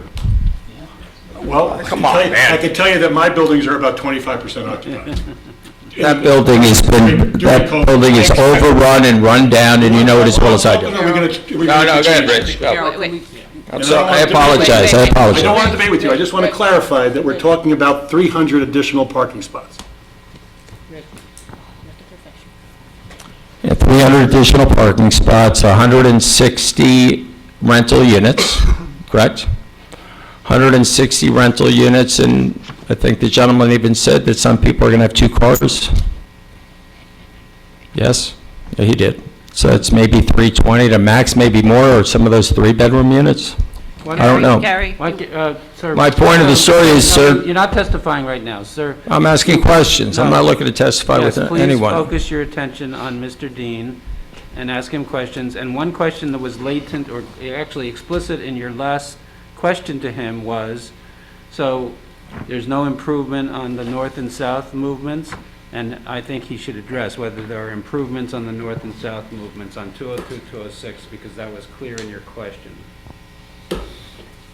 That I can address, and I did find the impacts of fixing the signal under existing conditions. And I'll use PM, and the only reason I do so is because the retail stores will be opened, whereas they're not at night. And that really is the time when traffic for the entire site would be busiest. You said they're not at night, but you meant they're not in the morning, is that? I'm sorry, correct. The You're going to use the retail stores. PM numbers, so please go ahead and use the PM. And the PM numbers are higher. I'll just go through each movement because the question was what happens with the level of service. In the morning, in the evening today, eastbound left turn going north on 202, 206, level of service F. Continuing east on Washington Valley Road E, turning right A. Coming westbound, so the traffic on Washington Valley Road wanting to go south on the highway, level of service E, going straight across to continue on Burt Mills Road F, the right turn B. Coming northbound, where the Exxon station is, to go left on Burt Mills Road F, going north D. Southbound to go on Washington Valley F, southbound is D. After all of our improvements, we then, and I'm going to go through each one in order, we go from level of service F on the left turn, we go to C. Eastbound, we go to D. Right turns are still A. Westbound left turn, we go from F to C. Going westbound, we go from F to E. The right turns even improve. The northbound left turn goes from F to D. The through movement goes to level of service D. The southbound left turn goes from F to E. And the southbound through movement maintains at level of service E. The delays decrease, but the level of service remains the same. So I can go through the same thing in the AM, but our intersection level of service overall improves from E to D if we look at the entire system as a whole. In the morning, we have the same thing. Under existing conditions, the intersection is at level of service D, and with all of the improvements, it goes to an improved level of service C with all of the recommended improvements. And the individual movements all improve as well. We get rid of Fs across the board.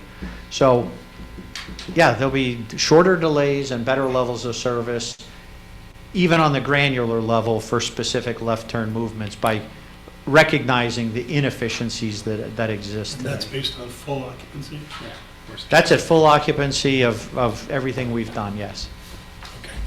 Can I still speak? Thank you Yes, for please. that. Answer So, your question, please. my question would be, is then based on your studies, you're making assumptions on who is, or what type of not traffic pattern, what type of, what's the word I'm looking for? Amount of, I'll say traffic, I'm sorry, the amount of traffic that's running through that area, this new development of stores. We're making assumptions there.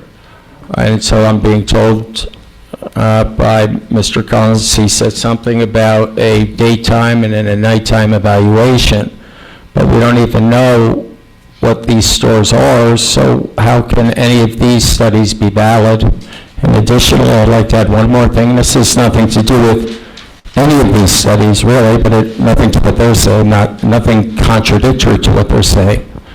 The Burger King will be used soon as a church, right? Have we even included that? What is your question, sir? Please answer. That's more cars on the road, ma'am. Yes, I know, but that is probably Sundays, I would assume, but I make that assumption. But I don't answer think your it- question to Mr. Dean, please. Okay, Mr. Dean, if you included the Burger King acquisition, or the temple or church or whoever bought the Burger King property, the number of lot requests that they have into your traffic studies and how they could potentially affect your current traffic assumptions. Also, going back to a position of where we're COVID-free, knock on wood, and everyone is at full capacity and going back to work, what impact that will have on what someone said earlier, 25% capacity of current buildings.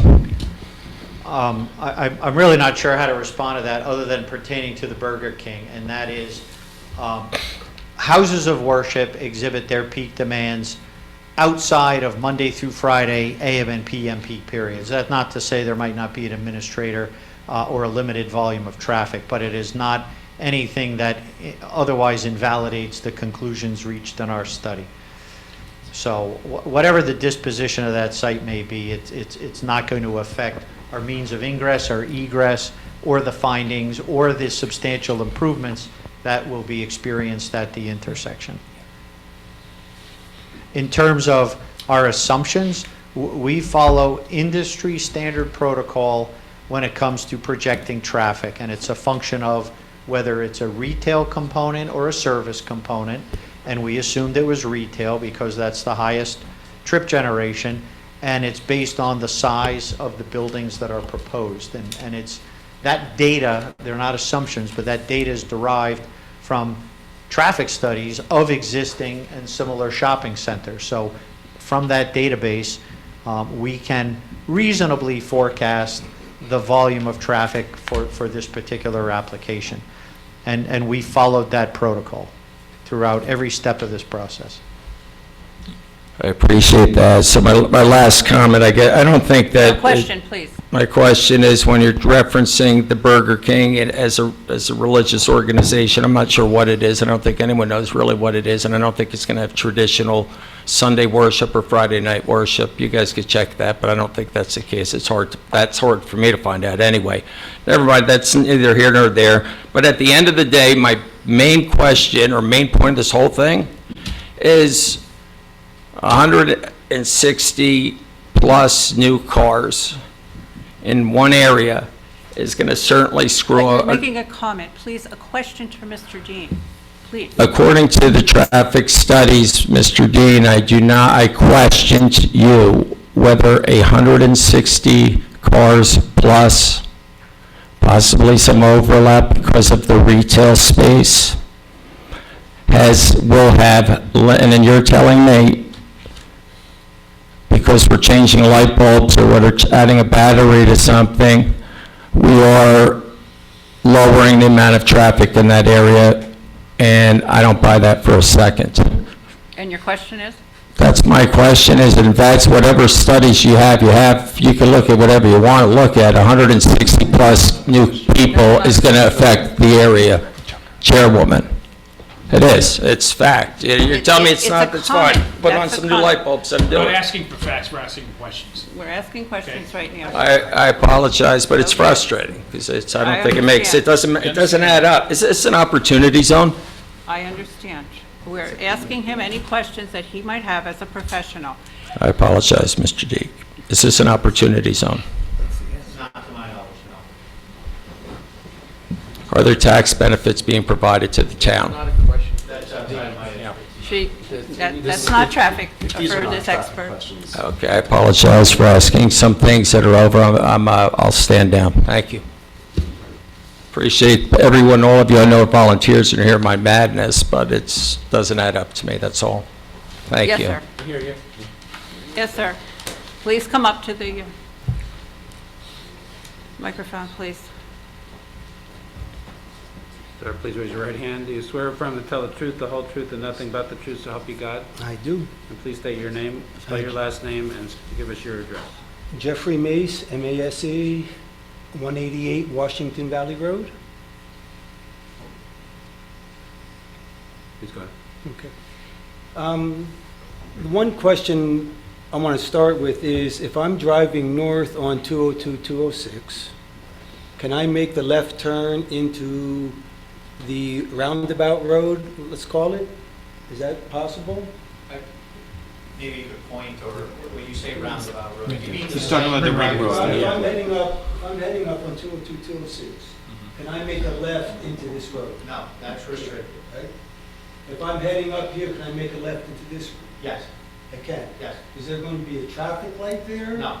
Because at the corporations further south, we have to have traffic lights in order to make. We are not proposing a light.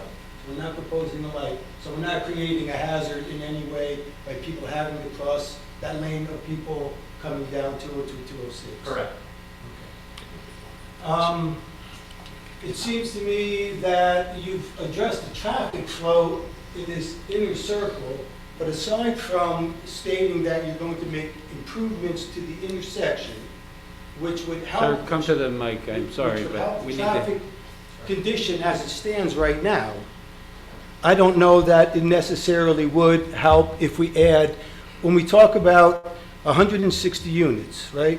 This is a fairly affluent community. Everyone has to have a car in this community. So at least each parent has a car. So we'd have to really assume that there will be at least 320 cars of the residents in that unit. We all have children, or children go to high school. Now we buy cars for our children. So a lot of families, like my own, will have 4 cars in my family, right? Everyone here has children. Everyone here is buying cars for their kids. We could potentially have more cars than we're projecting right now in this facility, just as the residents. Is that true, or is that a possibility or not a possibility? It's not a possibility.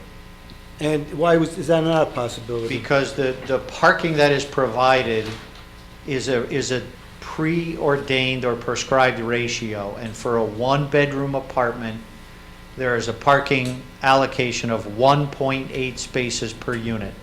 2-bedroom units get 2 parking spaces per unit. So under the scenario you described of a family with 4 cars, this is not the product for them. They don't have enough parking to accommodate that. So they won't be able to lease the parking, and they won't be able to have their cars on site. Then where do they go? Because I know the Hills has a problem with its parking as well. Well, that's a commentary I'm not prepared to discuss. I'm talking about this site and the ordinance requirements for parking. But it's limited by leasing, not purchasing. I understand. These residents will lease, and the parking allocation per unit is managed by the applicant. Okay. So basically speaking, as a resident, you can't have 4 cars and live here. Now, the other question I have, and I've lived in this area my entire life, okay? I grew up in Raritan. I moved to Bedminster. I have been driving around. I've lived in New York for years. I've been driving around this area for years. And what I see is each municipality makes its own decisions. There's no coordination between municipality and municipality. Now, with the Hills, this was the first time we did cluster housing started coming into New Jersey in 1980, right around that time. Prior to that, it was single-family homes. Hillsborough used to be an agricultural community. We allowed cluster housing to happen in Hillsborough. We allowed it to happen in Bedminster. We allowed it to happen in all the communities in our area. Sir, you have to, there will be a time later after all their witnesses go for public to make statements. What you're doing now is testifying. There will be that time in the public hearing portion. But if you can focus your attention to a question, even with that concept, you have to focus it though on Mr. Dean's direct testimony. I understand. I understand. What I have not seen though in your plan here that, I see you're controlling the traffic flow inside the complex itself. I don't really see any major improvement to entering onto Burnt Mill Road or 202, 206, honestly. Excuse me, sir. We're going to have our expert that's prepared the plan, and I think this question would go to him, if you don't mind. Well, I'm not sure. I don't know everyone's names. No, here. I know, I'm that's not really okay. familiar I'm with just it. directing you Right. because he's going to give us an explanation as to Excuse what me, he's excuse me, actually what's your doing name? for the improvements. Excuse me, sir. He's Gary. Mr. Dean. Mr. Dean. Well, Mr. Dean did explain how we are going to leave the roundabout road onto Burnt Mill Road. That's right. Mr. Dean also referred to how we're going to exit on 202, 206. So we did explain those things, and I'm That's correct. questioning him on those things right now. Okay. So Well, I what's think your it's only question? fair that I could ask that question. Yeah, absolutely, it's fair. If you have a Okay. question for Mr. Dean. That's the question. Like, what have you shown me that really improves the situation leading onto those roads when we add more cars to that situation? Sure. We have designed our driveways to accommodate the surcharge, the additional traffic. We are retaining the access points on the highway. We're not changing those. Yeah, I see. We have invested a substantial, and I don't know the final tally on cost, but it's something that this community and the county and DOT hasn't done in the 35 years I've been working here. There have been Band-Aids and different fixes for that intersection. The improvements are a wholesale change to how that intersection will function. Somebody has to pay for that, and this applicant, through our recommendations, is fully committed to implement that plan. So they are doing something to address their traffic impacts. All I see is a couple arrows and a couple lanes. I don't really see anything more than All that. right, well, we'll leave it. No, to honestly, the- point it out to me. It's a fair question. I don't really Sir, see he it. did explain it in his testimony. I explained how the intersection operation will be different than what you've seen today. I explained that. Okay. We're going to have more expert from Mr. Olivio as well. So maybe he'll answer your question differently. I hope so. Okay. Okay? All right? Thank Mhm. you. Is there anyone else from the public? How about Janine, anybody online? Does not look that way again. You could raise your hand. Don't, if you're on your phone, star 9, doesn't. Nope. No? Okay, then we'll close it to the public. And thank you, Mr. Dean. Thank you for your time. Okay, I think you're up now. Chuck, do you want to, Great, would you like to swear me in? Yes. Well, yes, I will, Chuck. Please Chuck will. raise your right hand. Do you swear or affirm to tell the truth, the whole truth, and nothing but the truth to help you God? I do. And please state your name and address, and at least a business address, and spell your last name. Certainly. Good evening, Madam Chair, members of the board, members of the public as well. My name is Charles Olivo. My last name is spelled O-L-I-V as in Victor O. I'm with Stonefield Engineering and Design, located at 92 Park Avenue, Rutherford, New Jersey. We'll just confirm for the record that the board recognizes and accepts Mr. Charles Olivo's qualifications as a professional engineer and traffic engineer. And please go ahead, Chuck. And just by some way of background for the public's knowledge, our office has been retained on behalf of the township to independently review this project as well as many projects throughout the township over the last 12 years. And since that retained time 12 years ago, we've actually been studying this intersection of 202, 206, Burnt Mills Road and Washington Valley Road almost the entire time. We have been looking at this intersection as part of redevelopment projects, other development projects in the area, and as a result of that, we have a significant amount of background knowledge of the operation of this traffic signal. Now, I can completely understand how it may seem unfathomable that without changing the width of the road, the curb line of the road, without widening the road, that we could improve the conditions of this intersection. But this may be one of the most inefficiently designed intersections that I've come across in the last 20 years of designing traffic signals and development projects and reviewing those for municipalities.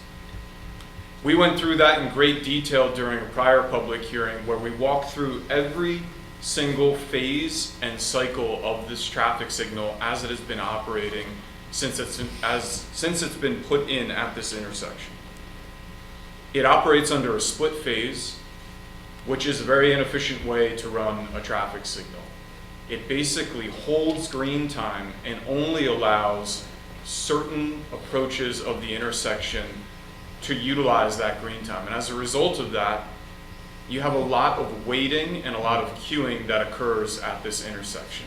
As a result of the changes that are going to be made, this is wholesale change of every piece of traffic signal equipment you have at the intersection. We will be improving the efficiency of this intersection by 50%, both during the AM peak hour and the evening peak hour. What that means is when you're driving through the intersection, there will be more calls of green lights during the hour than you receive today, just by changing the timing and by looking at how to allow Burnt Mills Road and Washington Valley Road to operate at the same time. Also by allowing Route 202 and 206 to have significantly more green time during the morning and the evening peak hours. And what that does is it allows more vehicles to be processed during the peak hours, significantly more than today. And that's what we've been studying for quite some time. Now, in 2019, as Gary pointed out, we met with the DOT because it was extremely important to the township as well as to our office that we understood whether or not the DOT would be agreeable to the improvements made at the traffic signal. We provided them with all the technical backup, all the factual information, and the DOT at that time said, let's continue to move this forward and see what the design looks like. In April of this year, we prepared a conceptual design. We submitted it to the Department of Transportation. We submitted it to the county. The county commented on it, provided us with some updates and revisions that they'd like to see. We made those changes. This intersection improvement plan has now been submitted to the DOT as signed by the county as the applicant with an agreement with the township and the county to allow for the improvements to be made. And I won't say anything with the DOT is a formality, but we have stepped down this road so gradually and methodically and intentionally to understand whether or not we'd be able to alter this traffic signal, that we have set a very strong baseline to allow for these improvements to come in, and we're hopeful by, I would say, the middle to the fall of next year to have an approval from the Department of Transportation. Because we knew how important this signalized intersection was to any redevelopment on this site. So we furthered that process. We believe very strongly that it will significantly improve the operation of the traffic signal. And that has an impact on all the driveways that we've been talking about. I think Gary did a great job of walking through the access management plan, the driveways that are being proposed and how they would operate. But something that I think we have to think about is that those driveways also interact with the operation of the traffic signal. If the queuing extends out from those westbound and eastbound turn lanes and extends back across our frontage, then we have friction with our driveways. But as a result of the improvements that we're making to the traffic signal, we're improving the traffic carrying capacity of this intersection. So those long queues that you often sit in for no reason today all shrink down, and the operation of the traffic signal operates more efficiently and effectively. So the driveway that's located about mid-block along the site would operate more efficiently as a result of those queues dissipating in the proposed condition. The operation of the ring road also would operate more effectively as a result of the traffic signal operating more effectively. So all of these things are somewhat intertwined, which is why the township tasked us with reviewing this intersection to see whether or not the improvements could be made. And that's why we've made application with these improvements shown. The striping changes, the things that I suppose that you would see on the pavement themselves, are generally localized to the southbound approach of the intersection as you're coming down 202, 206. We're pulling the through traffic stop bars into the intersection a little bit more so we can queue more vehicles during the various phases. We're allowing for that right turn, that southbound right turn, to operate more effectively by pulling those lanes down. And then also the modifications to the signal heads. Again, I know it sounds like we're just changing light bulbs, and to a certain extent we are, but those changes to light bulbs create much more effectiveness in the way that the intersection operates. because by allowing those left turns to cycle through during all of the green phase, you're tripling or quadrupling the amount of green time that can be used by a left turn versus what is using it today. You have about 7 to 10 seconds to make a left turn in the northbound and southbound phase today. That can process maybe 3-4 vehicles during a green phase. Now you will have upwards of 40 seconds to almost a minute of green time to be able to process turning movements. That is a significant difference in efficiency. And that is why we know, it's not a question of making assumptions, this is why we know this intersection will operate significantly more effectively during that proposed condition. Chuck, isn't it true that the lanes going south on 202, you're going to have 2 lanes now where one makes a right? I don't think we talked about that, did we? That's right. The lane today, there's a left turn lane, and then there is what we call a through lane and a shared through right turn lane. What we're going to be doing is carving out that second through lane to allow vehicles to queue, and then also channelizing that right turn lane a little bit more. And again, those little massages and tweaks within an intersection can yield a lot more throughput. So that is what we're doing in addition to giving 202, 206 a whole lot more green time than it has today. Go ahead, Rich. So the logic and the instinct here, Chuck, is that, you know, we have a failing, dysfunctional intersection today. Yes. We're adding load. Yes. How is it not going to get worse? So I think the task that we, and I'm not going to speak for everybody, but the task is we as the board, the responsibility that we as board members took here when we evaluated this traffic issue in the rezoning exercise, and now again in the site planning, development, and approval.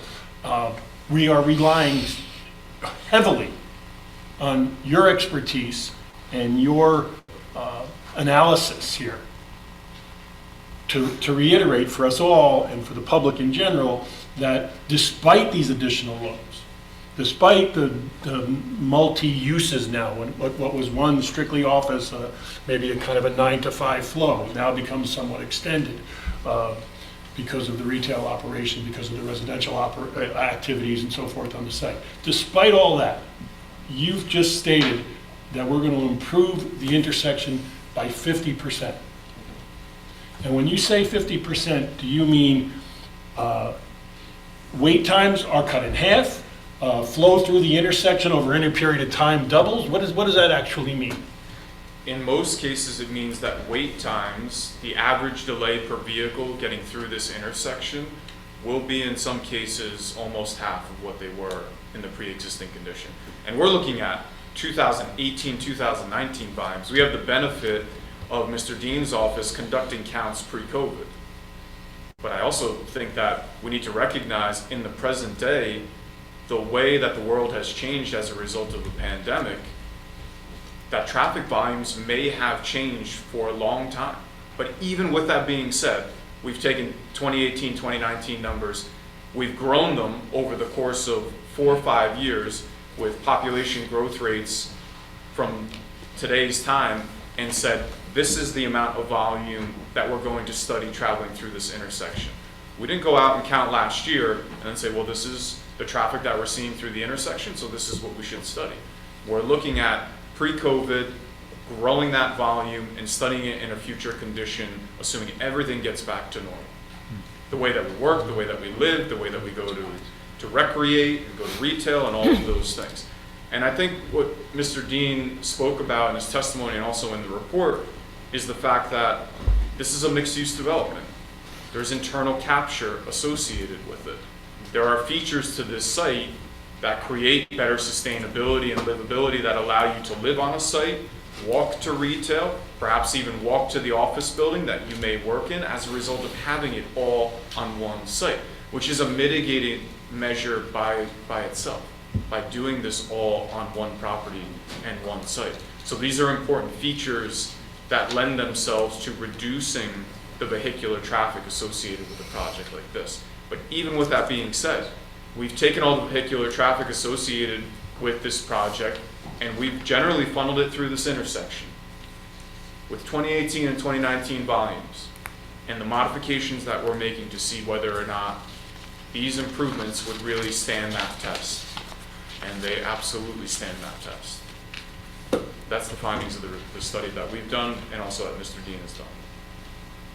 I have a question. Yes, go, Lou. Chuck, so one of my concerns, and we haven't really talked about it much today, is coming south on 206, coming through the Hills intersection there, and then entering into the Pluckerman, that's where it backs up for the most part. It does. And that's a real problem. So can you just talk to that a little bit? I mean, it queues all the way back to the next light, traffic light. So will that help? Will this help that? Significantly, because that queue is caused by starving the southbound approach of green time, because it has to wait for Washington Valley and Burnt Mills to go through their cycles while it sits there during a red, and what happens during the red cycle is it builds back to Hills Drive as a result of not getting the green time. And it's not getting the green time because it takes so long to cycle through the signal to get back to green. You'll be getting 10 more green cycles during an hour as a result of the rephasing, because we're taking a 2-minute phase and we're shrinking it down to about 90 to 100 seconds, which means you get more green cycles every single hour as a result of that. And in addition to that, you get more green time. And as a function of that, you just have better capacity. Right. I think an important point here is that shared right-hand turn lane now, there are so many people who don't know you can pass on and go off to the right, so they just block traffic. Right. So if they had a lane and a sign that said, go ahead, turn right, that would really make things better. It is pretty incredible what a sign and some pavement markings can do, but even more so than that, the equipment is so antiquated at this intersection that when it's your turn to go at Burnt Mills Road, you just get a green ball, you get the green circle. Now in most split phase intersections today, because that's so confusing, because you're looking to see if oncoming traffic is coming, today you would get a green arrow that tells you can absolutely go, particularly if you're making a left turn. So what we'd be doing as part of improving the intersection is you get all new signal heads with all the arrows associated that allow you to know exactly when you can move. So for instance, one of the things that will change as a result is during the left turns, while you're making left turns, during the protected phase, the green arrow, 202, 206 north and south, you'll also be given an overlap phase where you can make a right turn from Washington Valley and Burnt Mills during that phase with a green arrow saying you can go right. So there's no hesitation. That hesitation that you just spoke about when you're not sure leads to 1, 2, 3 seconds of wait time. You could have processed 3 cars in that time, and you didn't even process 1. So as a result of that, you're improving the efficiency all along by making these types of jobs. Yeah, but when you're southbound though, there's only 1 lane, 1.5 lanes. Sure. There's not 2 lanes. That's true. So, at the approach, George, it will be 2, but you're absolutely right. Because of the narrowness of 202, 206 as you come through Pluckerman, it is 1 single file lane as you stack back to Hills Drive. now my other question is, how do the radar units manipulate the timing? The radar units are looking for cars. Basically, it's like artificial intelligence to sense a car and whether or not it needs to give time to a certain phase. So let's say after a hearing like this, there's no vehicles that are making a left turn at Burnt Mills Road to go up towards Hills Drive. There's no cars. The radar is sensing there's no reason to stop 202, 206 and give time to Burnt Mills Road because there's no calls. There's nothing on the radar saying we need to give time to that left turning vehicle. And so what happens is you just get more green time. And that's completely dynamic. I'm sorry to interrupt, but that's completely dynamic? It's absolutely dynamic. It's a smart system. What we have out there is an old system. It's an inefficient system. It's not that it was really so it's programmed protocols to now. You make assumptions about the volume in each direction, and it's programmed, the timing is programmed, as opposed to this will be artificially intelligent, dynamic, to the extent that when it senses demand southbound, it's going to open up the gate to head south. That's right. And close the gates relatively, throttle the gates left and right, and heading north. That's right. And if there's no calls on Washington Valley and there's no calls to the radar on Burnt Mills Road, 202, 206 could be green for 2 minutes straight. Chuck, can you speak for a minute about how you established the baseline data? Not everybody saw your public presentation last time. What impressed me was you guys actually put drones up in the air and observed the traffic at different times of day. That's exactly what we did, because we didn't want there to be any question about when we went out there. Was it a good day? Was it a bad day? Did the queues not extend back to Hills Drive? So we put drones up in the air. Gary's office did the same thing. We looked at his data, we looked at our data. We watched every second of the drone videos during the peak hours to understand exactly what the ebb and flow of traffic was. And during that public hearing, we walked through it, we marked it up, we talked through it together, so we could understand exactly what was happening at the intersection prior to COVID. To understand what the volumes truly are and what the demand is. Anyone else on the board? I'll open it up to the public. You want to come up first?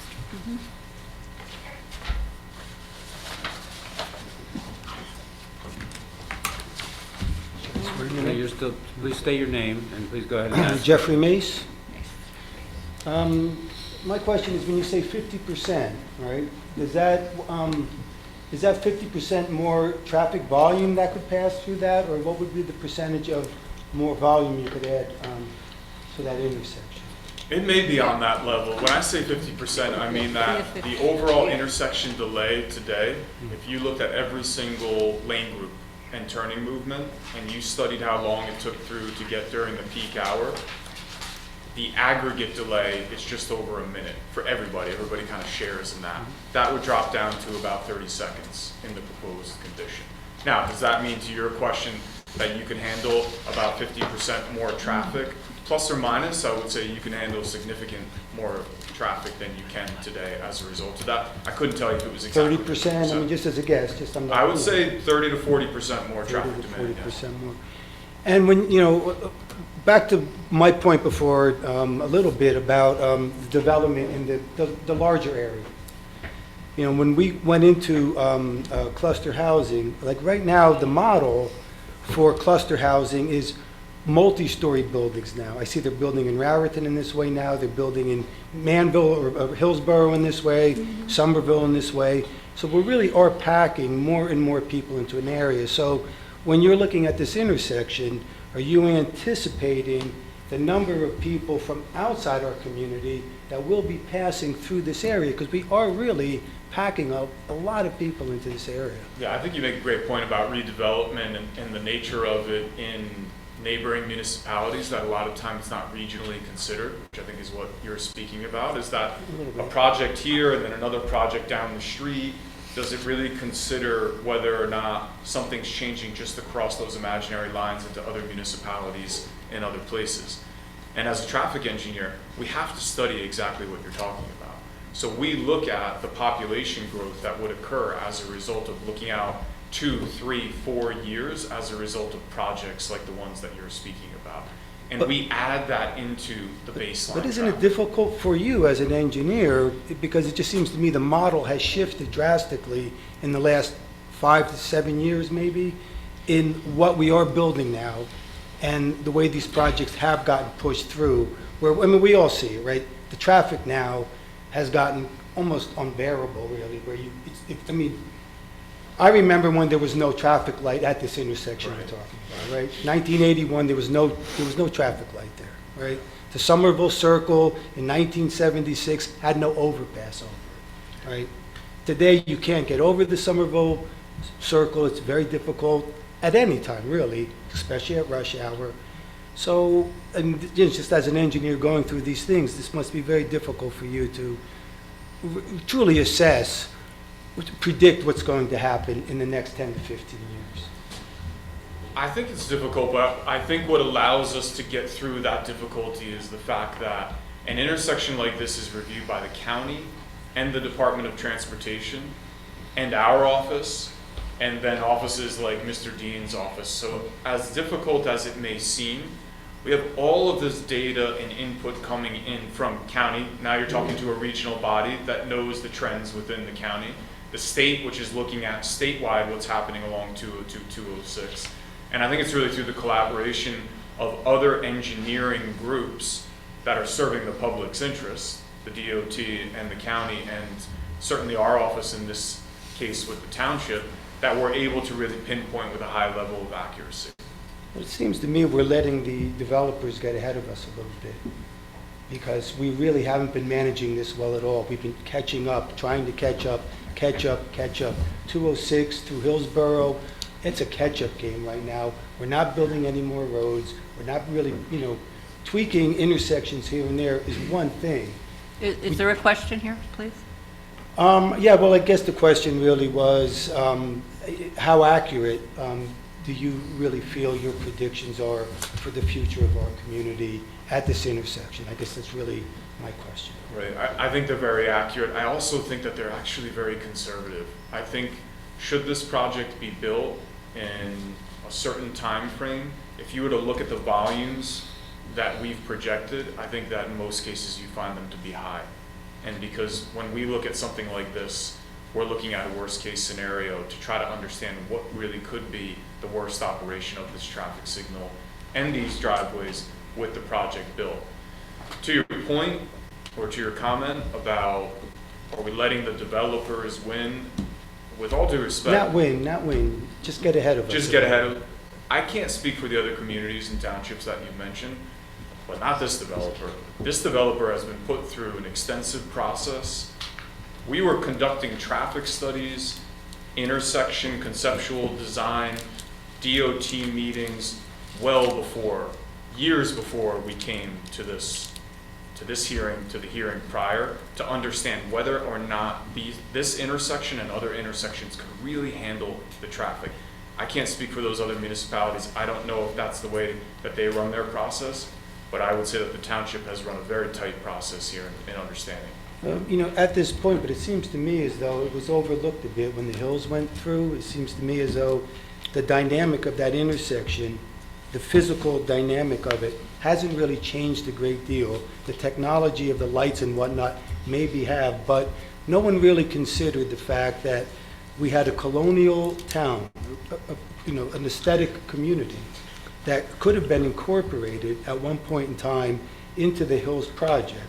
And there was a total disregard for that intersection at that moment where a bypass road could have been built years ago. Sir, that would have please, alleviated is there a this. question, please? Yeah, the question really is do you really feel it's wise to put this amount of traffic into that intersection for our future? Do you really feel it's wise to do that? I do.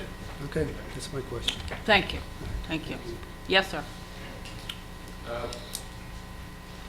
Thank you, guys. I'll be brief.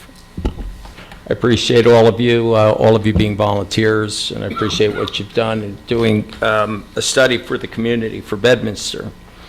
I guess my biggest thing is when you are doing your studies and evaluations and kind of like your forward-looking thoughts of what could happen, or like it, kind of like a Dick Cheney used to play the worst-case scenarios, like a vice president, whoever does the worst-case scenarios for an Armageddon case.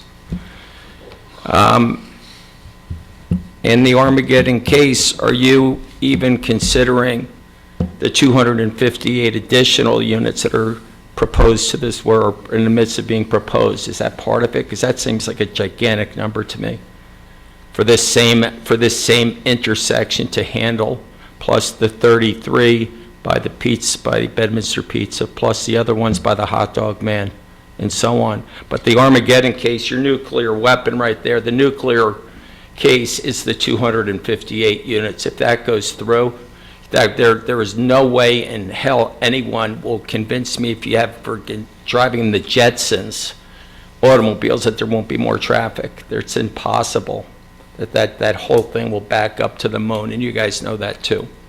And if you don't think that, that's not fair.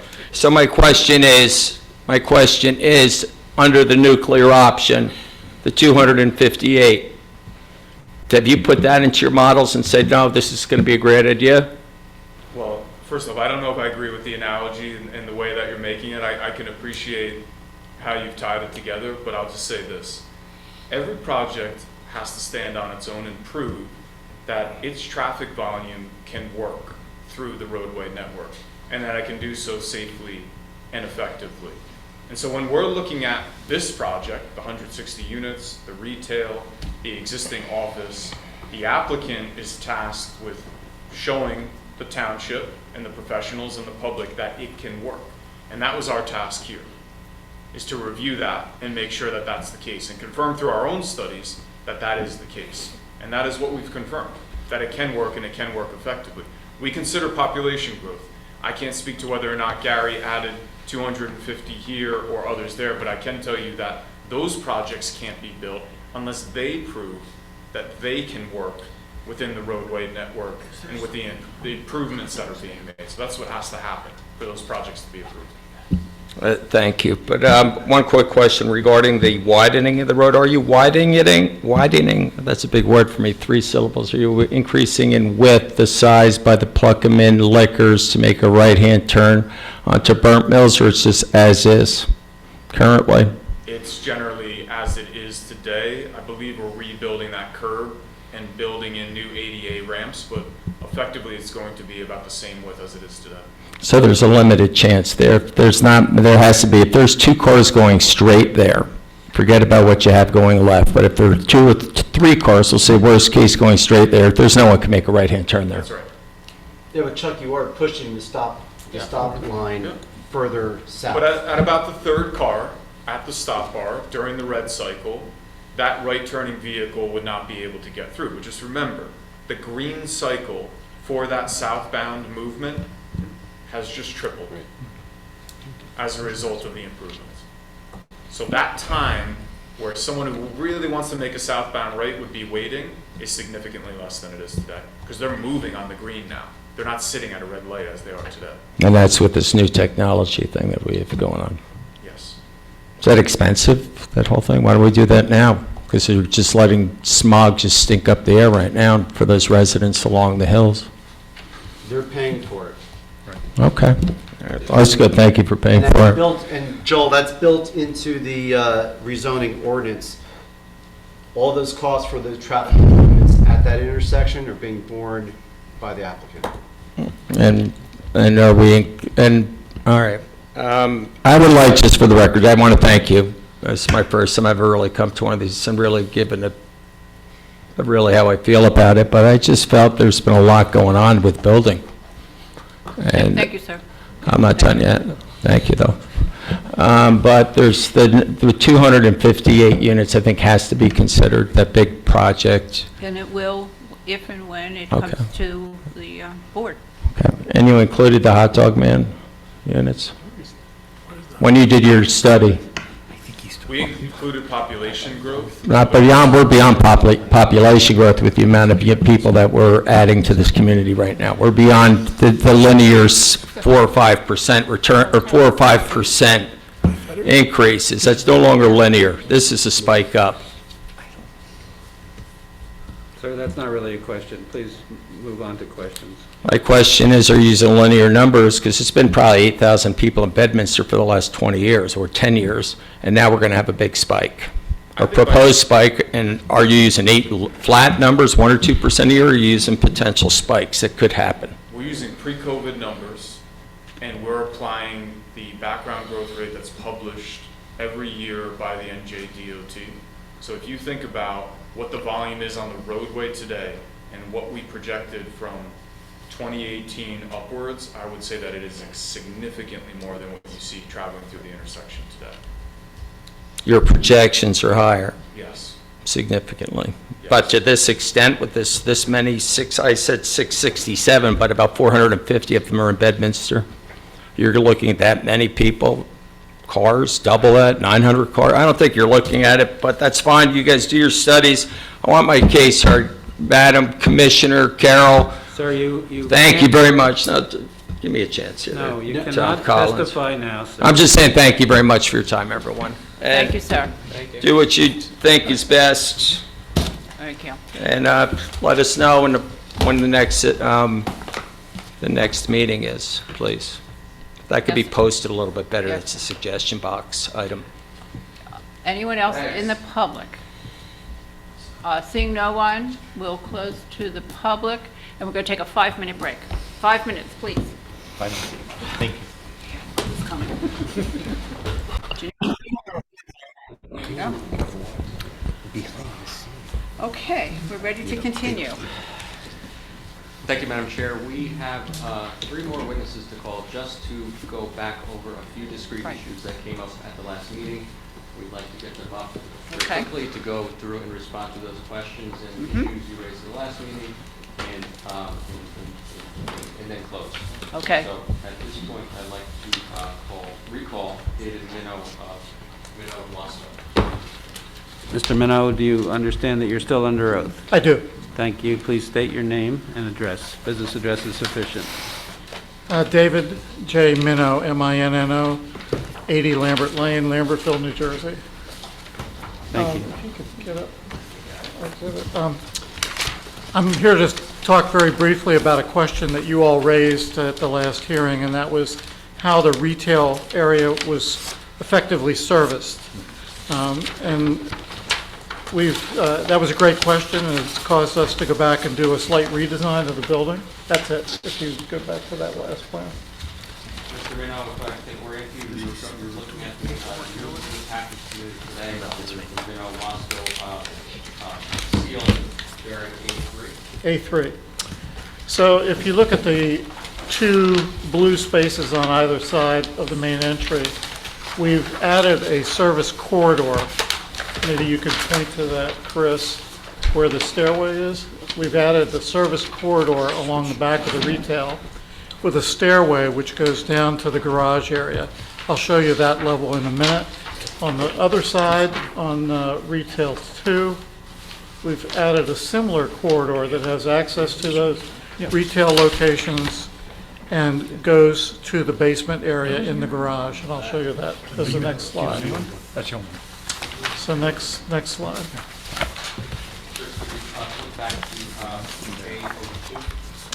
That's what, you were there. And those stairs go down to the garage level? This is the garage level. So I'm sorry, what's a corridor? I apologize. the corridor's in the back edge of the retail space. Like a hallway? It's a hallway, right here. This blue hallway with the stairway here, and the blue hallway with the stairway there. And that has doors from the retail space into that hallway. And those stairs lead down to a room in the basement, and we'll show you that on this next slide. So on the upper left-hand corner, there's the stairway coming down to the trash room, and in that trash room, we have trash collection, but we also have a binder for cardboard boxes, which is one of the big trash items for retail. That comes out of that double door through the lobby and into the garage, and then the trash is brought to the trash pickup area that we described last time that's shared by the residential. And then on the upper right-hand side, on the from retail 2, we have a similar situation where a stairway comes down into a separate retail trash room, again with trash receptacles and a binder for cardboard, and that has doors out to come through the garage and to the back entry for pickup. So that's the way the trash is handled through the retail stores themselves. The only other item that I wanted to address, and I'll just do it verbally, is there was a question about, we have a swimming pool on the upper deck that's over the parking garage. And there was a question about headroom. We did some very careful work, and I can testify that the headroom underneath the pool area in the garage is 8 feet. So we're in good shape there. So we did actual cross sections through that, and my testimony is we have 8 feet clear under the swimming pool. And that'll be enough for a garbage truck, right? I'm sorry? That'll be enough for a garbage truck going in there? Garbage trucks don't go in the garage. They're outside the garage at the lower left entrance. You can see right. Do we have that section, Mr. Moon? You do. We can bring it up if you want to see it. How do they get it from the trash room? How do you get the trash out? Excuse me, yeah. So Could you right just- here, this is the section through the courtyard, and you see the pool indicated. The pool is 4 feet deep. Okay. and then the structure for the pool, a concrete structure. Then we have 8 feet clear to the garage floor underneath that. So the pool is partially up above the deck line on the upper courtyard and partially into the garage. That's the way I Anything over 8 feet, they're not going to come to the limitations of the garage once they get to the pool. You won't be able to enter the garage if you have more than 8 feet, right? Right. Like a big, not something successful. not something on a chain that you can bump, something rigid that you'll wreck your car entering before you wreck your car in the pool. Right, Okay. exactly. Yeah, the Thule box or whatever is on top of the car, yeah. Just take us through the trash again. We were trying to find the plans and stuff. Take us where the corridor is and how that trash gets Sure, let's go collected back up to and the picked up, first floor okay? Level, the main floor level, retail 01 is our main retail space. And we have a corridor with doors, man doors that come into that corridor. There's a stairway, straight run stairway that goes down to the trash room. Same thing on the right-hand side under retail 2. There's a blue corridor there that we've added with doors into the corridor from the retail shops that takes the trash down to the trash room. And the trash room is in the garage. There are 2 separate trash rooms one is there on the right and one is on the left-hand side. There are 2 separate retail trash rooms. That's why I was assuming there was a garbage truck that was going in there. So I guess the client is actually doing that and taking it somewhere else, and then being picked up by... Yeah, building management is taking the trash from those rooms out to the collection point, out in the driveway. Right. And that's a managed system, it's a timed system. The trash is not sitting behind the building for hours and hours. Right. It's a very timed situation that's coordinated. Where is that pickup section? Exterior pickup section? Right there? I could point to it, there's a loading space here, the trash comes out this double door and is stored right at this area for pickup. Okay, so how does it make, I don't understand this, but how does it get from the large trash room all the way to that small trash area? Yeah, I think I described last time that in the garage, we'll have a small tractor, almost the size of a lawn tractor that has a wagon that pulls both the residential trash and the retail trash out to that location. Is it compacted anywhere in this process? Yeah, there's in residential trash room has a compactor. So each of those 2 rooms has compacting capability? And binders for cardboard. Okay. Any other questions from the board? I have a question. Yes, please. When we were, the reason I asked about the corridors, I misunderstood the issue you were addressing. One of the issues we addressed at the last meeting was the restocking of the retail facilities. And at that time, the response to a question respecting the manner of restocking was that these retail facilities would be restocked from the front and presumably or hopefully in off hours. And since I didn't hear anything, or we haven't heard anything additional in that regard, I assume that's still the intent? Or That's is that still the changed? intent. Yes. Okay. They couldn't be stocked from the back from the corridor, or? I'm sorry? They couldn't be stocked from the back on the corridors, or no? I mean, that's just not. Some partially they could be, but most likely they don't want to carry the goods up the stairs. It's easier to take goods down. Oh, from the garage you're talking From about, the garage driving level. up, I see. Yeah, so. And the trucks wouldn't fit the garage. Well, they wouldn't, no. Right. Okay. But that's the only access to the corridors. There's no That's correct. ground level. That's correct. Oh, I see, I got it. Okay. Will these back hallways also act as fire exits? They're not the required fire exits that we need. We're handling that elsewhere. In other words, once our stores reach a certain size, they require 2 exits, and we will meet that elsewhere other than that corridor. Okay. Question, is this corridor in Retail 1 and Retail 2, will that service every possible, breakdown? Retail 1's going to have a variety of spaces available to hit everyone? We're not sure exactly how, that's a great question. We're not sure exactly how it's going to break out in terms of the demising of those spaces. So if we need to extend that corridor slightly to pick up another, like on the left there, if there was a smaller shop on the left of Retail 1, we could extend that corridor. So they will all have it? They will all have it. Okay. If there's no one else from the board, I'll open it up to the public. Any questions for this expert? Come on. Mr. Mace, please. Jeffrey Mace, just a quick question.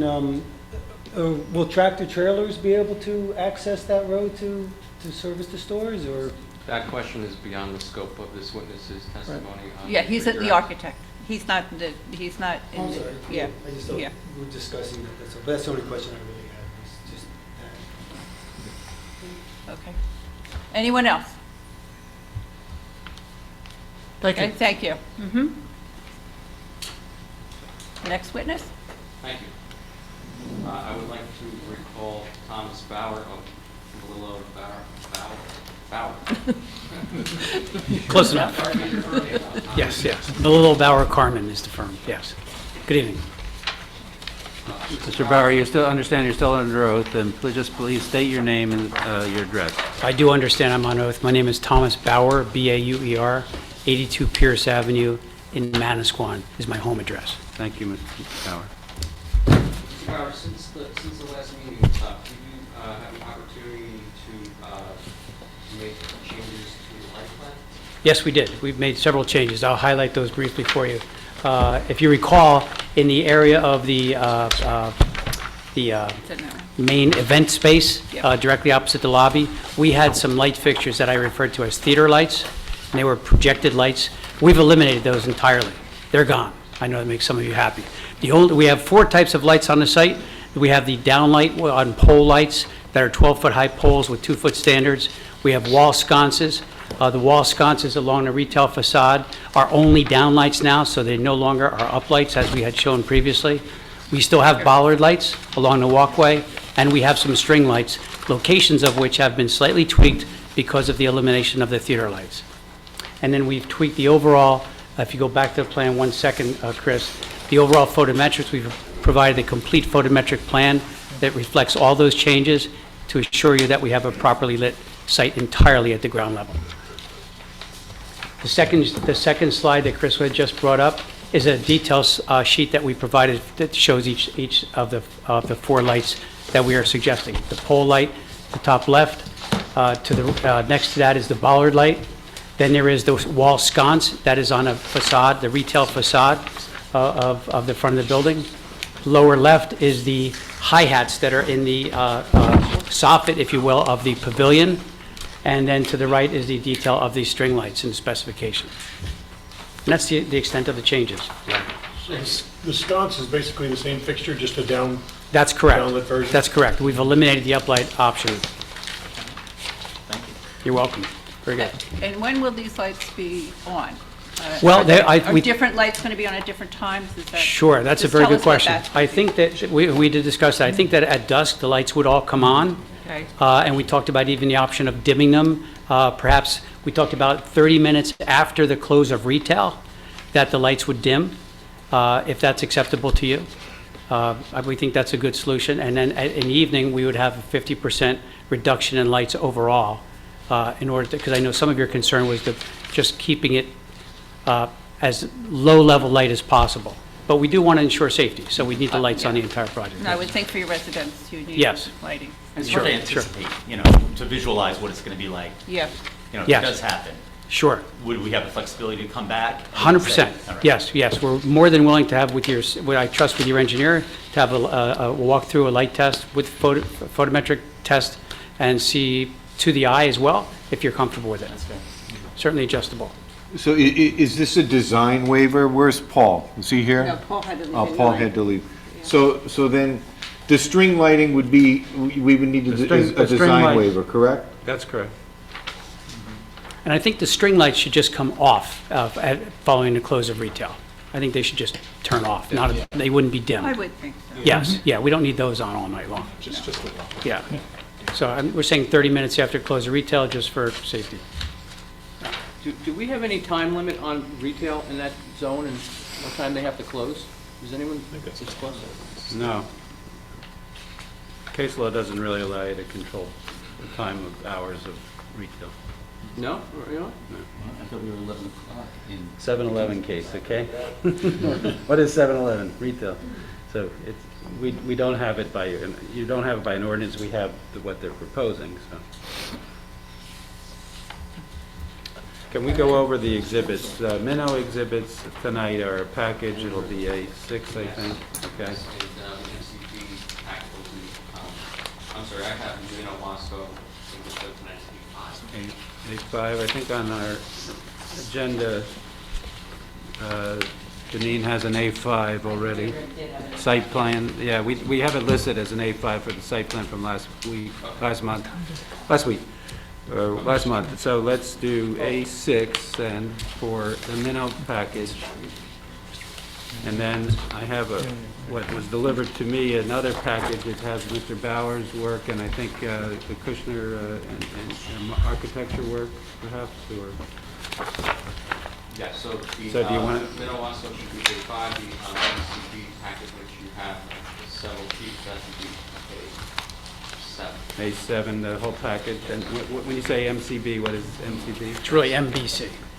Mauer. Close enough. Okay. That's okay. It's okay. So what is it again, Tom? Malillo, Bauer, Carmen. MBC. Yes. Okay. Thank you. You're welcome. Questions for Mr. Bauer? Mr. Bauer, you also had the opportunity to make changes. Yes, we did. We made several revisions to, or suggestions for improvements to Pluckerman Park, which is the plan that you see here. Basically, if we talk circulation first, one minor circulation change. If you recall, we had suggested originally, we proposed a crosswalk from the retail walkway directly to the park. We've reconsidered that because it's a mid-block crossing and because there is some grade change, about 6 or 8 feet of grade change from the road to the park, and there's also a heavy vegetation there. Our suggestion is that we simply follow the orange dotted line. We're very close to the main walkway along Burnt Mills Road. We suggest that that be our access to the park. And in addition to that, we're adding, as Chris is showing on the hand, an additional walkway. There is no walkway there now. We're proposing to construct for you a walkway that would take you from Burnt Mills Road down into the park area. So that would be our pedestrian circulation improvement. In addition to that, from a landscape perspective, we are showing 45 shade trees, most likely an oak or maple type of variety of tree, a mature shade tree throughout the park. As you can see, each one of those green circles represents a location of a shade tree. Some along the parking lot, along the baseball field, along the basketball court, and then a couple of grove of trees north of the volleyball pits and south of the volleyball pit as well. And then in addition to that, we've also located, I believe it was 7 picnic tables throughout that area as well for the enjoyment of the park users. Now, So are the trees in the park above what you were going to plant anyway? That's in addition to? That's correct. All right, That's 'cause correct. The tree guy in the back there is going to be very happy about that. Is that right? For you. Yeah. That's for you. Very good. Yes, so all the planting plan that we had on our site is still the same. These are in addition to that. That's correct. And these are just, the commitment is to the 45, the locations could be worked out? Absolutely. This is just our initial location. I think it's pretty good, but if you want to adjust some, certainly. And Happy to work as, with you. Tim mentioned, is our tree guy and his rep from EC. So if this does proceed, then, you know, I wouldn't say this is locked in stone. Certainly between Paul and Whit, they can figure out. Sure, this is meant to be a concept. Okay. And happy to work with you on final locations, sure. Right. Anyone I else think, on the Larry, that board? concludes my Mr. Bauer? testimony. Yeah? Yes, I'm sorry, are you finished? Yes, sir. Yes. My director. I'm sorry. Okay. Anyone more from the board? And we can open it up to the public? Anything for Mr. Bauer? And then Thank you very much. We'll close it. Janine, no, you don't see anyone, do you? I'm looking at, but I do not. Okay. All right, then we'll close it. And I believe you have another witness? Yes, I'd like to call Mark. Mark? Thank you. Mark, please raise your right hand. Do you swear or affirm to tell the truth, the whole truth, and nothing but the truth to help you God? I do. And please state your name and address, spell your last name, and a business address is sufficient. Mark Kushner, Kushner, and address is 515 Marin Boulevard in Jersey City. Thank you. Please go ahead, gentlemen. Thank you. Your question is, could you give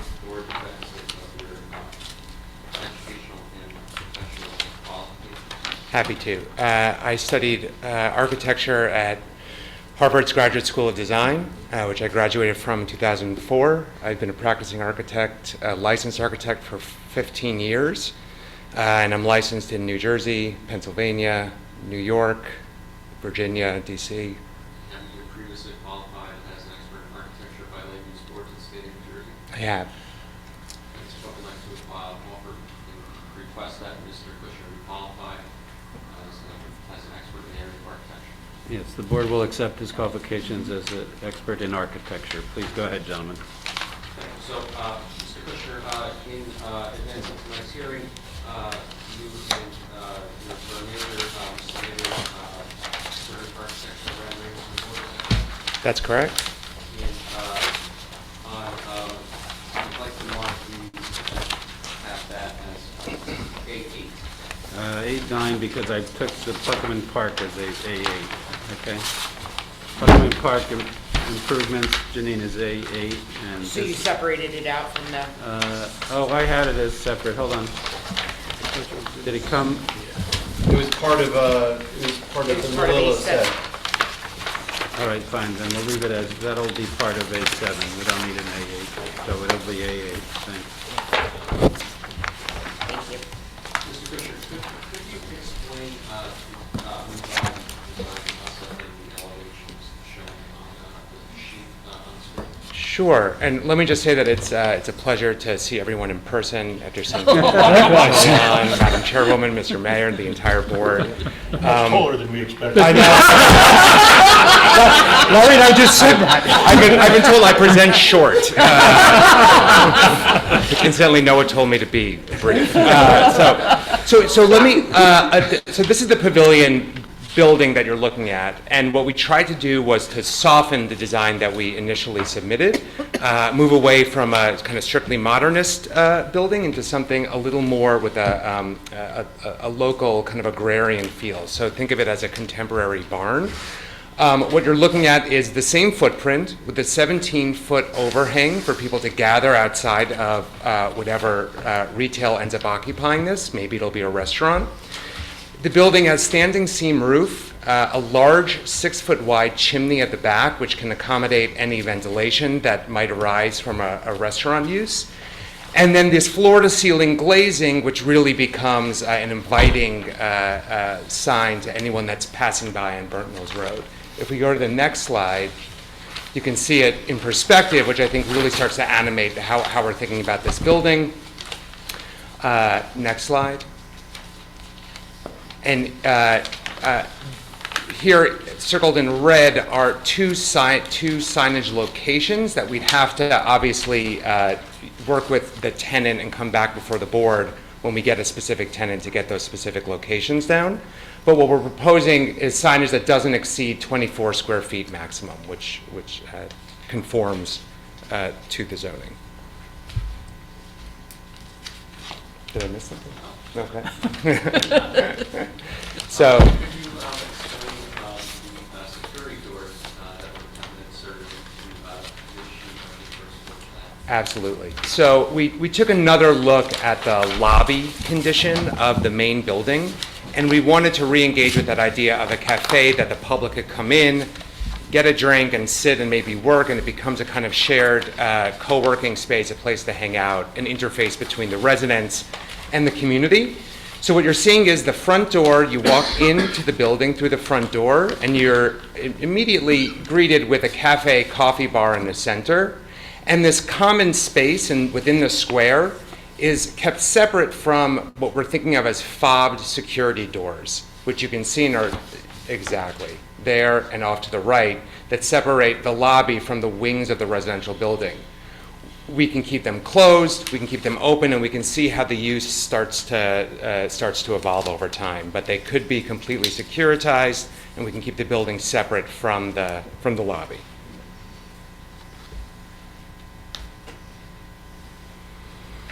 Okay, Mr. Fisher, while you were watching on Zoom last week, I'm sure you had an opportunity to hear a lot about the location of the clock.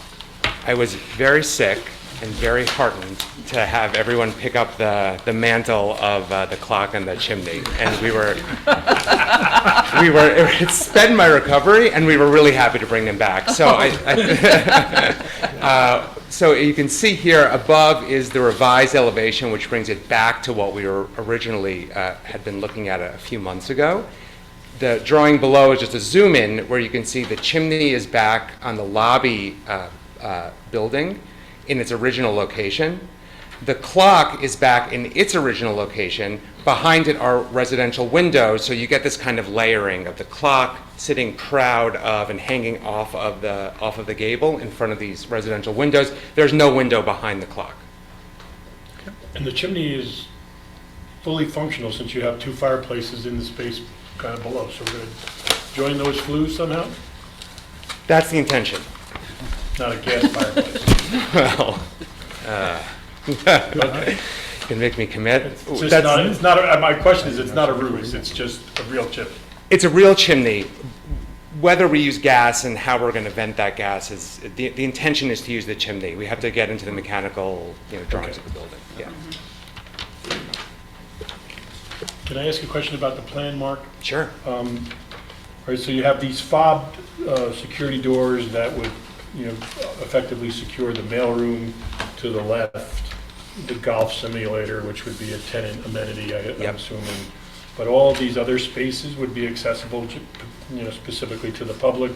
The game room to the right, certainly leasing offices where people would kind of engage with the apartment rental folk.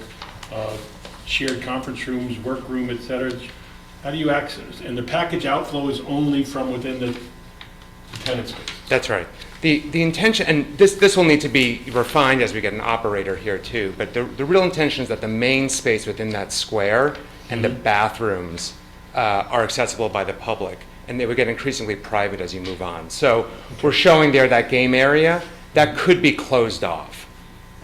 That the pool table may not be a public amenity. What we imagine is like a co-working space, big tables, easy chairs, place to hang out and drink your coffee and sit with a laptop. So the golf simulator would be part of a resident-only amenity. But this would be something that could be used by the community. Yeah. The apartment owners or lease tenants, as well as the tenants from the office, at Bed One, coming over to use these retail amenities and sitting inside in bad weather days and things like that. That's literally the vision. That's it. Okay. Exactly. Mr. Kushner, could you explain where the retail signage is proposed to be located? Absolutely. So in the top drawing, which you can probably see better in your printouts, the red horizontal is showing where it is on the entire project. That's good, but it's actually zoomed in just below this. So the retail signage is proposed for the parapet wall that sits above the retail glazing. And again, none of that signage is to exceed 24 square feet. And the type of signage, I think, you okay if I skip to that? Let's go, that's right. We also, we were aware that there was some criticism that the signage that we were showing was a little too contemporary, so we went back and looked at different fonts that we could propose. We're proposing black lettering on top of the lighter brick, and then switching that, you can see on the bottom right, light lettering, white lettering on top of our darker brick. And we're proposing a more classic font. All of this would be backlit with a cool LED backlighting. So held off of the wall slightly with a slight LED lighting behind it. And that same treatment extends to the development sign, which is 50 square feet. And this you can see in elevation. I'm going to show you in perspective. It's a lot easier to see. Here we are looking at the lobby building with the sign to the bottom left. That's on a retaining wall that brings the ADA ramp up to the lobby. And if we go to the next slide, you can see it just at dusk. You can see right now, just as a placeholder, we're calling it Bedminster 1. That's the sign of this. That's the size of the sign, and you can start to see that backlighting up against the wall. It's a subtle effect, but it'll make it very visible and legible to people who are coming to see where the front door is.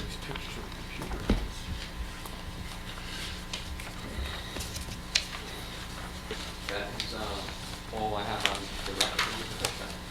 Yes, Anything from the board? Go Go ahead, Ruth. go back to the pavilion modifications. Yep.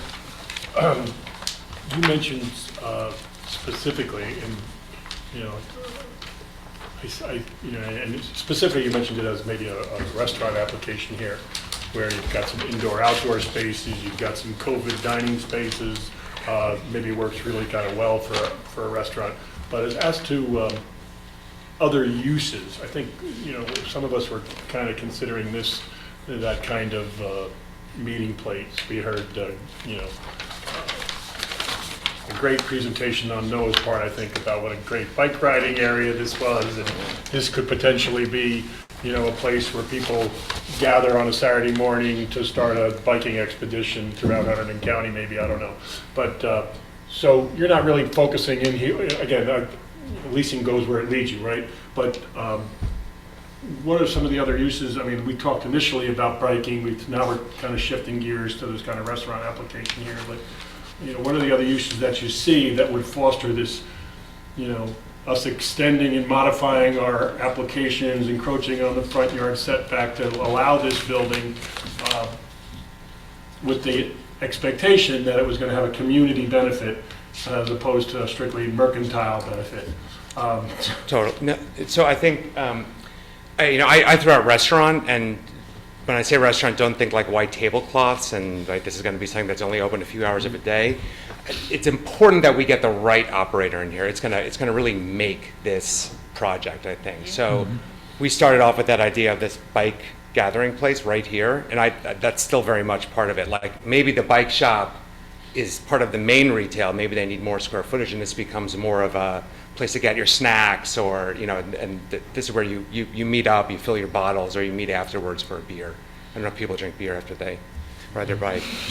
I do after I run, so. That's the intention, but I think it's very much to make this a lifestyle community, we need to be purposeful in who we get. So although leasing can frequently bring you, you know, wherever it brings you, we need to choose the right operator here. Anyone else on the board? I'll open it up to the public. Mr. Mace, come on.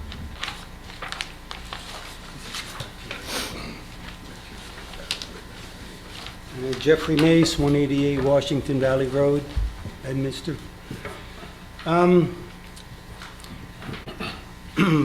keep stepping out of my purview of what I can discuss and not discuss. Are we discussing the entire architectural thing here, or are we just discussing the front area? Just his of the testimony building? tonight. Just his testimony tonight. Then I'll leave my conversation to the front area tonight. One of the one of the issues that I've always found in Bedminster is we have no downtown. We have no place for all of us to gather as a community. So you have to make it a question. I hope you're trying, but I am now. I'll get to my point. You gotta go right to the question. I will get right to my, No. that's really unfair. I'm sorry. No, it's not unfair. Yes, it is unfair because. You actually have to make the sentence into a question. So it's hard, but good luck. The question is, okay, we're kind of making a piazza here, okay? And it's kind of a skimpy piazza, okay? A piazza is a place for a community to get together and be that's really surrounded by commercial aspects. And is there any way that we could push all this back a little bit and give our community a much larger space to actually interact in, rather than just kind of this little patio area? I'd like to say more, but I'm not quite sure how to put it into a question. But with all due respect to everybody here, I'm just trying to have this conversation. That's not a question. So the first part was. Let me. The first part was a question. Okay. Mr. Kushner. Mr. Kushner now Can we has. start with that? No. and then Mr. Kushner gets to answer the question. Sure. I think I'd like to take an opportunity to answer the question, because I think he asked about the arrangement of the building to be changed, and I don't think that it can, because the zoning was specifically designed as as Mr. Traglovini said, to permit this building in the precise location it is. So there is no opportunity to move this building, nor is the applicant willing to do so. Well, why not? Is that question. Why not? Why can't we push that wall back and widen that out and make a larger piazza? It's our community. Why can't we do that for our community? Since I have to ask it as a question. The applicant has designed the plans the way they have them, is unwilling to modify them to accommodate your request. And then our board doesn't have the ability to challenge that or do? Sir, ask Mr. Kushner questions, please. Well, That's he it. just took the No. floor. I'm sorry. He answered your question, now the next question. You may not like his answers, you may want to testify later, but right now, Mr. Kushner's on the stand, you have the right to ask him questions. Please proceed. Mr. Kushner, don't you feel as though that piazza's a little skimpy? So I'll just say that, and I'm happy to show you afterwards, the piazza is designed to grow and actually shut down traffic and become occupy the entire space from Burnt Mills all the way up to the front of the lobby, which is also for the public, and can accommodate, I don't know that we've measured, but hundreds of people there for different seasonal events. So we tried really hard to make a community benefit here that was of scale. You've been to proper piazzas, I'm sure, right? You've been to Pisa, have you been to Pisa? A question, that's a question. Sorry, this is outside the scope of his testimony. I'm asking questions, these are simple questions. This is outside the scope of his testimony. He's an architect. Why he's an architect, I'm asking an architect questions about architecture. Sir, it's a reasonable objection. It should be sustained. You have to focus your questions on the direct testimony that was given by Mr. Kushner this evening, and he did not talk about a piazza. He did not offer it as a piazza. He did, he offered it as a public space, I'm sorry. That's not the same thing, so please Can go to you the next define a question. piazza for me, I don't then? need to, sir. You need to. All right, I'll It's your define a chance. piazza for you. No, Piazza- you need to ask Mr. Kushner questions that are related to what he talked about in his direct testimony. He talked about... No, questions. Go ahead, questions. Do you think that we could have a larger space for more commercial retail around that space for our community? And is that an unreasonable request? We can change the design as it is, but what I proffer is the plan that Chris just brought up shows the full extent of what we're calling in this plan the event plaza that goes all the way from Burnt Mills Road It's a parking to the lobby. It's a parking. So questions? Do you think a parking lot is a proper piazza? Yes, this is outside the scope of Mr. Kushner's testimony. How is that? We're talking about this front space. All right.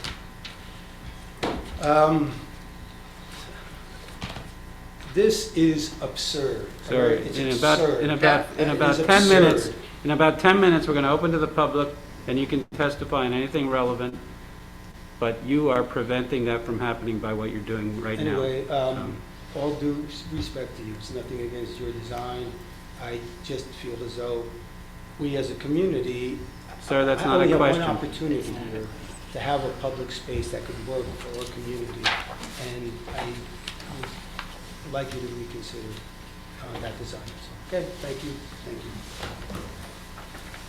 Anyone else from the public? Online, anyone? Anyone, again, you can raise your hand, you can hit star 9 if you're on your phone.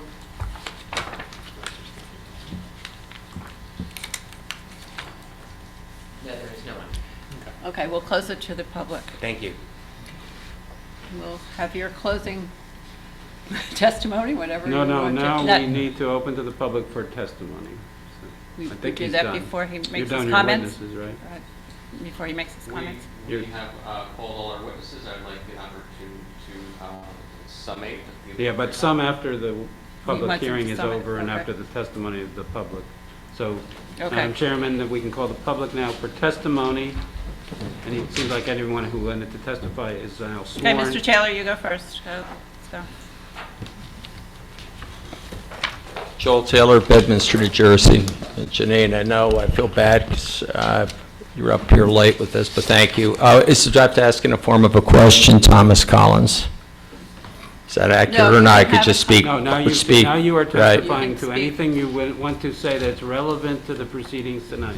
I could cover And in all the topics. hearing. Thank you very much, I appreciate it, and I'll be very brief. I think the board, the land use board, cannot look at a case-by-case, I guess you have to look at a case-by-case basis as per the traffic studies, but I think you really have to have a bigger vision than we're having. I think it's very myopic.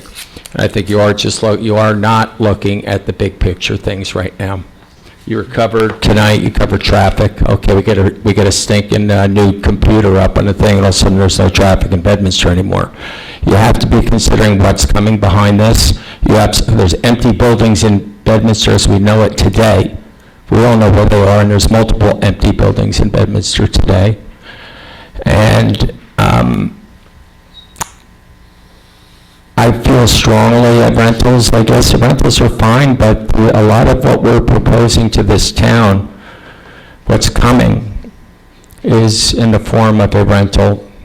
I don't think a person who's renting has as much, in my opinion, but has as much of a vested interest in the community as a person who has ownership. Lastly, and I think it's extremely important, as you know, most of you know, I have 5 children, and they've all gone through the Bedminster School. They've all now, I have 2 in high school and 3 around and gone through, well, it doesn't matter, but I have 5 kids that have gone through the Bedminster School, which is a K through 8. You're going to put significant pressure on that school. I have, in this room, I think I have 3 John Hopkins kids of one of the board members. I have a Dartmouth daughter. These are all kids that went through the Bedminster School. Emma was supposed to be a brain surgeon, which, remember, we talked about that the other night. I don't know where your guys went, but there's generation skipping intelligence, Rich, so I'm sure your kids went somewhere very well. Anyway, but that school system is spectacular. That's a huge drawing point outside of the tax base. It's a huge drawing point to this town. That basis that school offered, your daughter and sons, a great, and I'm sorry, Laura, I even forgot about you. We've had kids go through the system. And has offered great start to their lives. And then they've gone from there to the Bernardsville High School. Bernardsville High School, we pay taxes, which are low, but Bernardsville High School is a private school. And in fact, they're getting a private school education for our tax rates. The kids that come out of that school, most of the kids, and this is me generalizing, I'll just say a lot of the kids that come from Bedminster, it's about 1/3 of the kids in that school are from Bedminster. There are multiple valedictorians. So try to focus on something. I'm focusing on education, sir. If you listen to me, that's what I've been talking about the last 5 minutes. That's not technically relevant to a site plan hearing, so focus. Why is it not relevant when we're talking about head count, a head count increase to the school system? That's not what you're talking about when you're talking about how good the school system is. That's not correct, because I'm saying the more people you have in our school system, it's going to be dilutive, Tom. I You're don't wrong. have a problem with what the gentleman is saying, Tom. That's just my opinion. You do or don't, George? I don't have a problem. You're testifying. I'm testifying, and I'm speaking, the more people in that system, it's going to be dilutive, and that's going to hurt the kids' futures. You're going to get cutbacks. Sir, I'm not saying. I'm not talking to you, Tom, I'm talking to the board. Focus it on this application. That's the point I'm trying to make.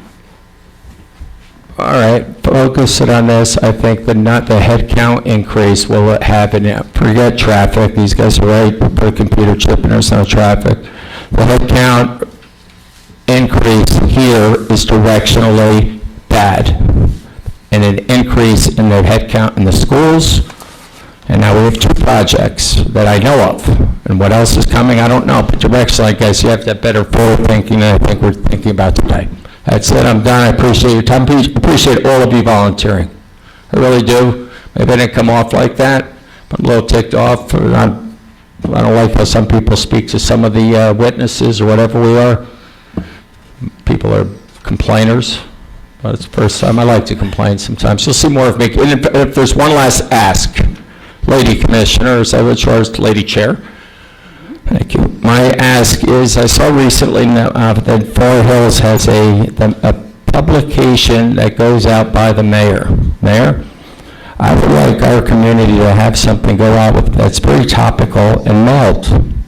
A hard copy of informational topics that should go out, and people shouldn't be looking in a Burnsville News, which most people don't look at and read cover to cover, and most people don't look for the tombstone ad that you're going to have in the back of the publication where there's house foreclosures and other type of things announcing meetings. I think you need a better broadcasting system outside of what we're doing on the internet. I think Mr. Hickey has been a great advocate in getting out the word of the town and events in the town, and I think that's wonderful through social media. But I think you need something like that. I think you're missing it. Thank you. That's it. Thanks for your time, guys. Have a nice night. Thank you. Thank you. Mr. Mace?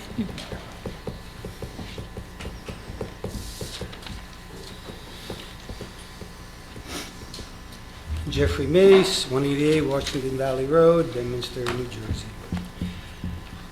So now I can speak my mind about what I think about. I don't have to pose it as a question. Is this? It doesn't have to be proposed as a question. It can be a comment, I and you just should want- keep it to the testimony I of this know it's- application. I know it's getting late, and I don't want to keep you guys here forever, but there's a few points. One, I was trying to speak about the whole project architecturally in relationship to our community.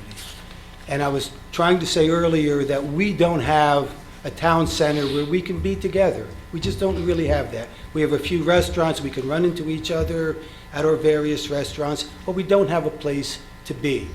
I've spent time living in Italy for a while, and I was trying to address the piazza a little bit.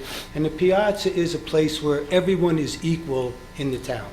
Everyone is equal. It's everyone's space. And it's a space where people gather. And people gather for business, people gather for pleasure, people gather to do displays of their businesses. It's a public forum. And I think it would be really important for our town to have something like that. And this is a sizable piece of property that we're giving to a developer to develop for us. And I think that they owe us as a community more space for us. Having said that, I guess part of this has to do with affordable housing. Is that a part of what this is about too? Because I don't, I'm just kind of catching up to speed on what this project is. And affordable housing is a certain percentage, right? So we need, what, 30 units here of affordable housing to go into this? Why don't we go 60 and have real affordable housing for a community of people and cut way back on the number of units going into this? Like, why do we have to have 160 units that are going to affect our sewer system, the amount of water? I mean, a human being consumes about, what, 10 gallons of water a day? So we're taxing our state's water supply by dumping so many people into it. We're overloading our school. We've had to, my son was the kindergarten class, the opening class in Bedminster School. In that time, he's 33 years old. We've had to add to that school a whole other floor. We've had to add to Burnsville School. And we're not, Bernardsville's adding, to our community as well. I mean, I think we really need to shrink the scope of this project from a residential point of view. I don't think we need to have 160 units there. I really don't. I know that we feel as though we have this intersection under control. I don't really feel as though I think that's going to be an issue always here. I don't see that this is going to alleviate that problem. So, I just wish that this board would take into consideration some of those things I'm saying, because this is kind of the last large piece of property we have to really do something for us. And I think that there have been miscalculations in the past. I really do. And I think that this is an opportunity for us. I mean, this is the future of what this community is going to look like. Right, and this is a big part of that. So I would just like everyone to take that into consideration. I thank all of you for being here and doing this. I couldn't be here all the time, I'm telling you, it's a lot. But anyway, thank you, and please take all that into consideration. Anyone else from the public? Thank you. You're welcome. We're here the first and second Thursday every month. Yes, we are. Joel, I'm sorry? we're here the first and second Thursday every month. So if you want to mark your calendar, we'll be here. Big events, you have to publicly broadcast. This is big. I don't think there's many people realize the number of potential. Okay, Here. yeah, okay. I need to go. Okay, I'm sorry. I was just sorry. I know. We were talking off. I know. I Thank understand. you for your time. Thank you again to all of you for volunteering. I know it's a lot. You're away from your family, Janine? so. Yeah. No one else? No. Stay great, people. Stay great, Janine. Okay, we are See you guys.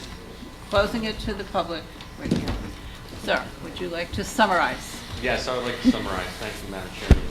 On behalf of the applicant, SK Bedminster Associates and its affiliate, KRE, and on behalf of all the professionals behind me, we'd like to thank the board for its time and patience in dealing with this application earlier in November and through this very busy first week of December. We'd like to thank you for the insightful questions you asked and the time in reviewing our plans and exhibits.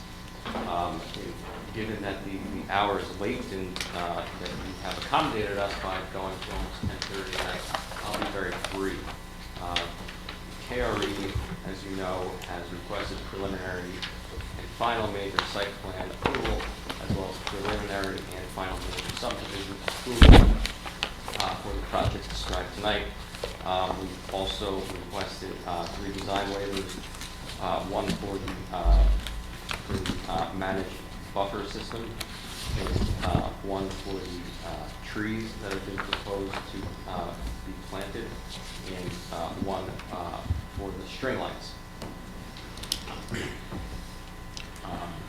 You've heard testimony from engineers, architects, traffic engineers, and others.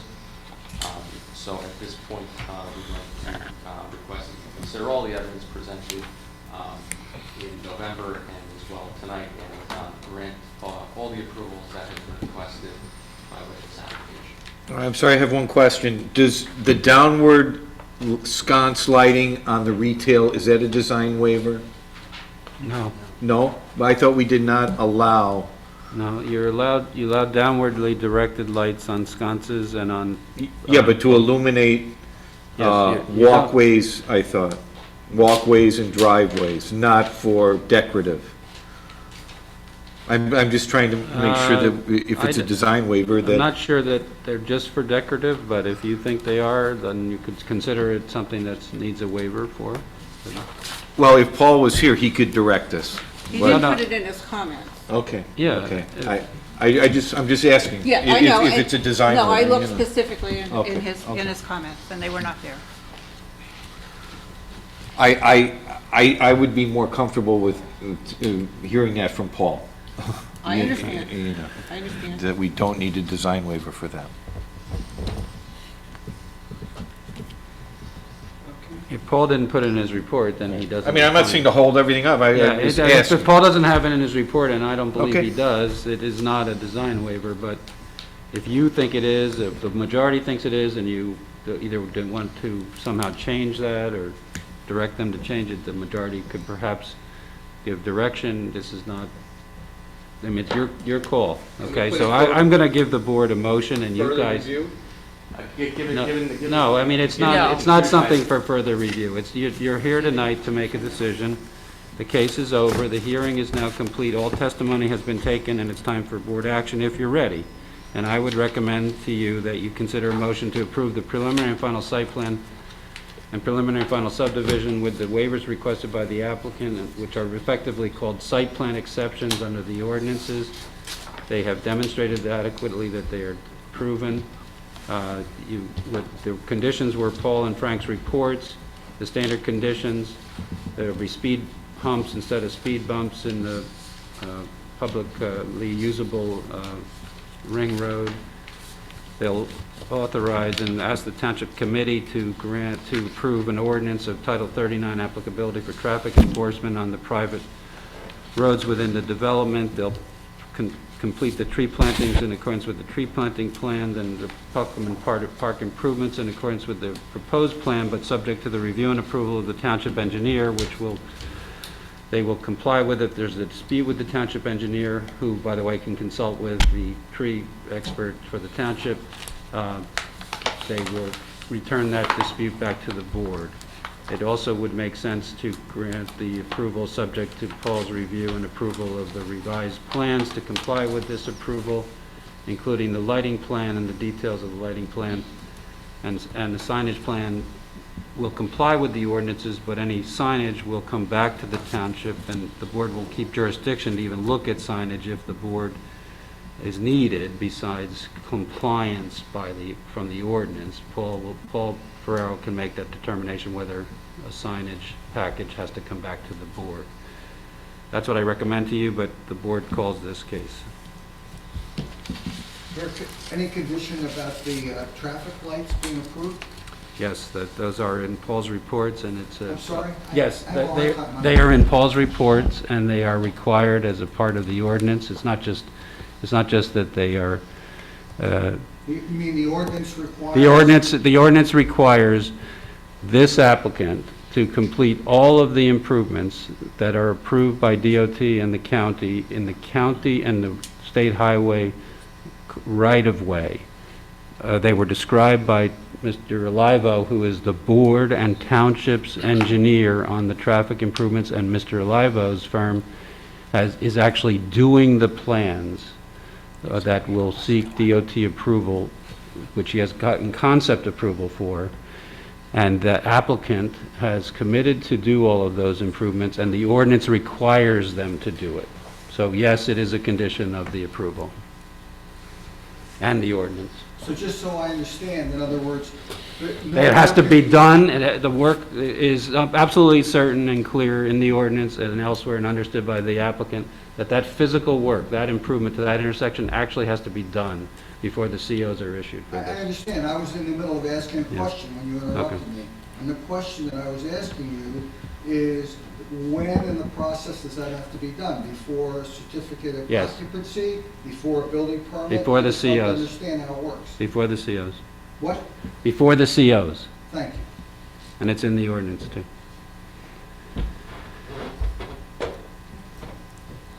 I'd like to make a comment, if it's okay. Yes, Lou? Yes. Tom, you can stop me at any point if I'm making a comment that's out of line.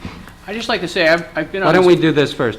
If you're ready to make a motion, you really should have motion, second, and discussion and then you try to convince the moving party to change it. So, Oh, okay. Okay. I'll make the motion.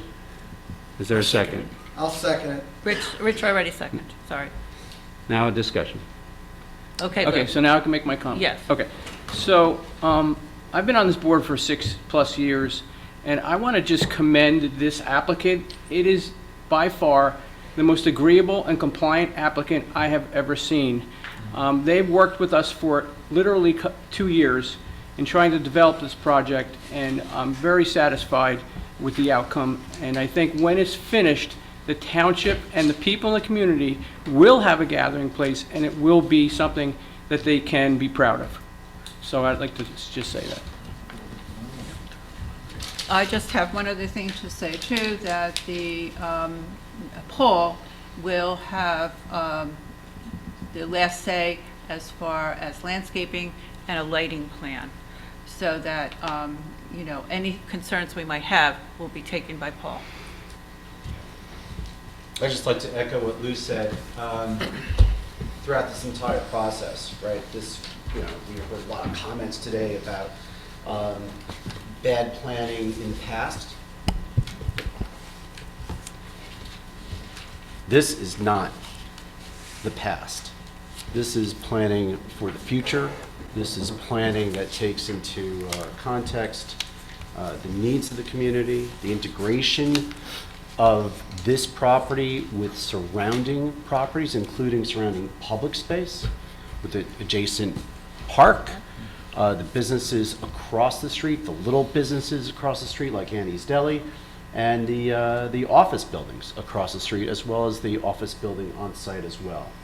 the whole design of that public space, whether you call it a plaza or you want, Jeff, you refer to it as an insignificant piazza, that was specifically discussed by this board during the rezoning process and looking at the opportunities to actually facilitate public gathering in a way that is encouraging, but at the same time accommodating the historical needs and the historical architecture of this neighborhood. This applicant fulfilled every ask that this board put forth to them. And just like Lou said, I want to say thank you.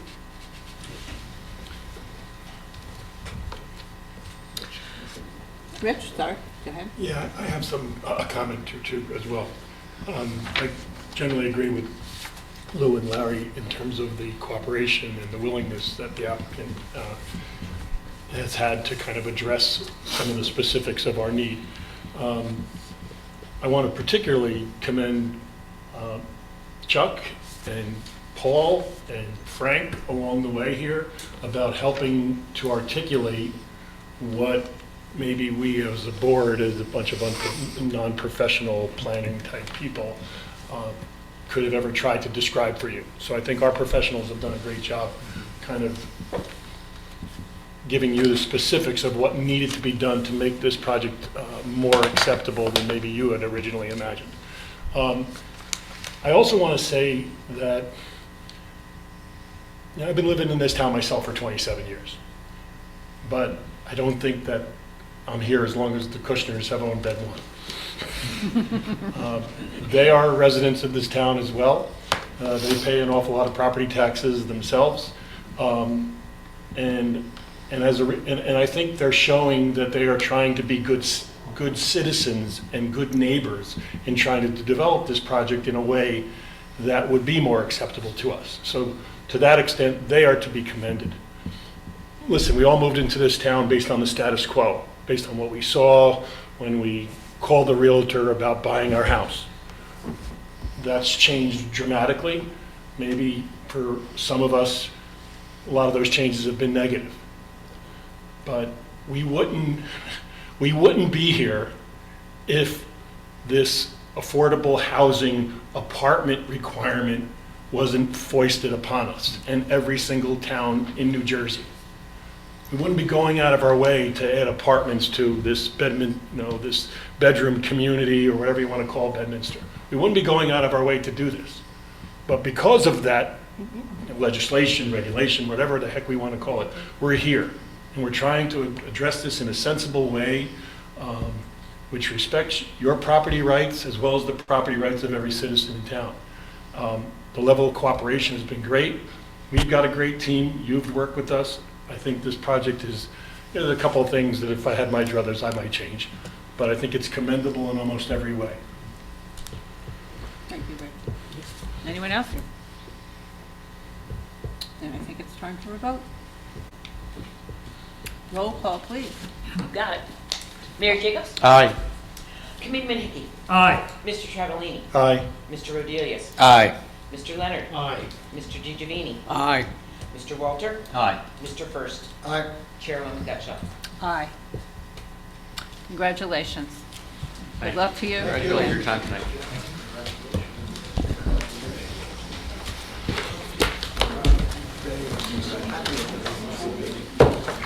We just finished up a Nice couple of comment, things. Rich. We're still in the meeting. We didn't adjourn yet. No. I told you. Yeah, I know, yeah, you gotta bite your tongue sometimes. Don't do that, Bob. That's a good thing, Rich. Okay, wait. So your board comments. We're not adjourned yet. Yeah, I know. Chuck, could you hang out 1 second? We just have, a couple things on the agenda for next week. AT&T is one of them, and we have the Frank's self-assessment? yes, the Frank's assessment. Somerset Hill Shopping. And the Somerset. Is that our Somerset- assessment of Frank? Somerset- I've got some opinions. Somerset- Wow. Woo! And Somerset Hills project. It's late. It's very late. It's late. So next week, and then we have our reorg meeting January 6th, and we will. Yes, yes, We we will. will, we will. We will be there. So Everyone we- needs to see me before they leave. Yes, because we I have copies of packages for AT&T, everybody copies for- of the self-assessment, Yeah. and you also the RFP, which has the legal agreement that you have to, would you phrase it? The ethics that I need you to sign prior to us voting on the RFPs next week, which we'll do at the end of the meeting. Okay, all Okay, right. so if you'd all see me that week. Okay, so we just need a motion to adjourn. Oh, wait, Oh, you so wanna say just with, something? I'm so with sorry. board comments, I'm right? sorry. So with, Yes. so I do want to talk about, not for long, the municipal self-assessment, which is really the critical document for getting our municipal plan endorsed, consistent with the state master plan. And then this is the AT&T study report. So this includes all the information that was presented to us in the PowerPoint, but now it's been reduced to writing, and also in the appendices, there are some references to zoning changes for the AT&T property. So it's not just a piece of paper to take home with you, because at the next meeting, we'll actually be discussing both documents. And I believe that Walter Lane is supposed to be here. So Walt Lane from the county. So just asking everyone to at least be familiar with these docs for the next meeting. That's all. Okay, thank you. Yeah, That's it. yeah. Nothing Look else. Look at the pictures. Hope it has a lot of pictures. Okay, so we need a motion to adjourn Motion to adjourn. tonight, and I will see you next week. Thank you all.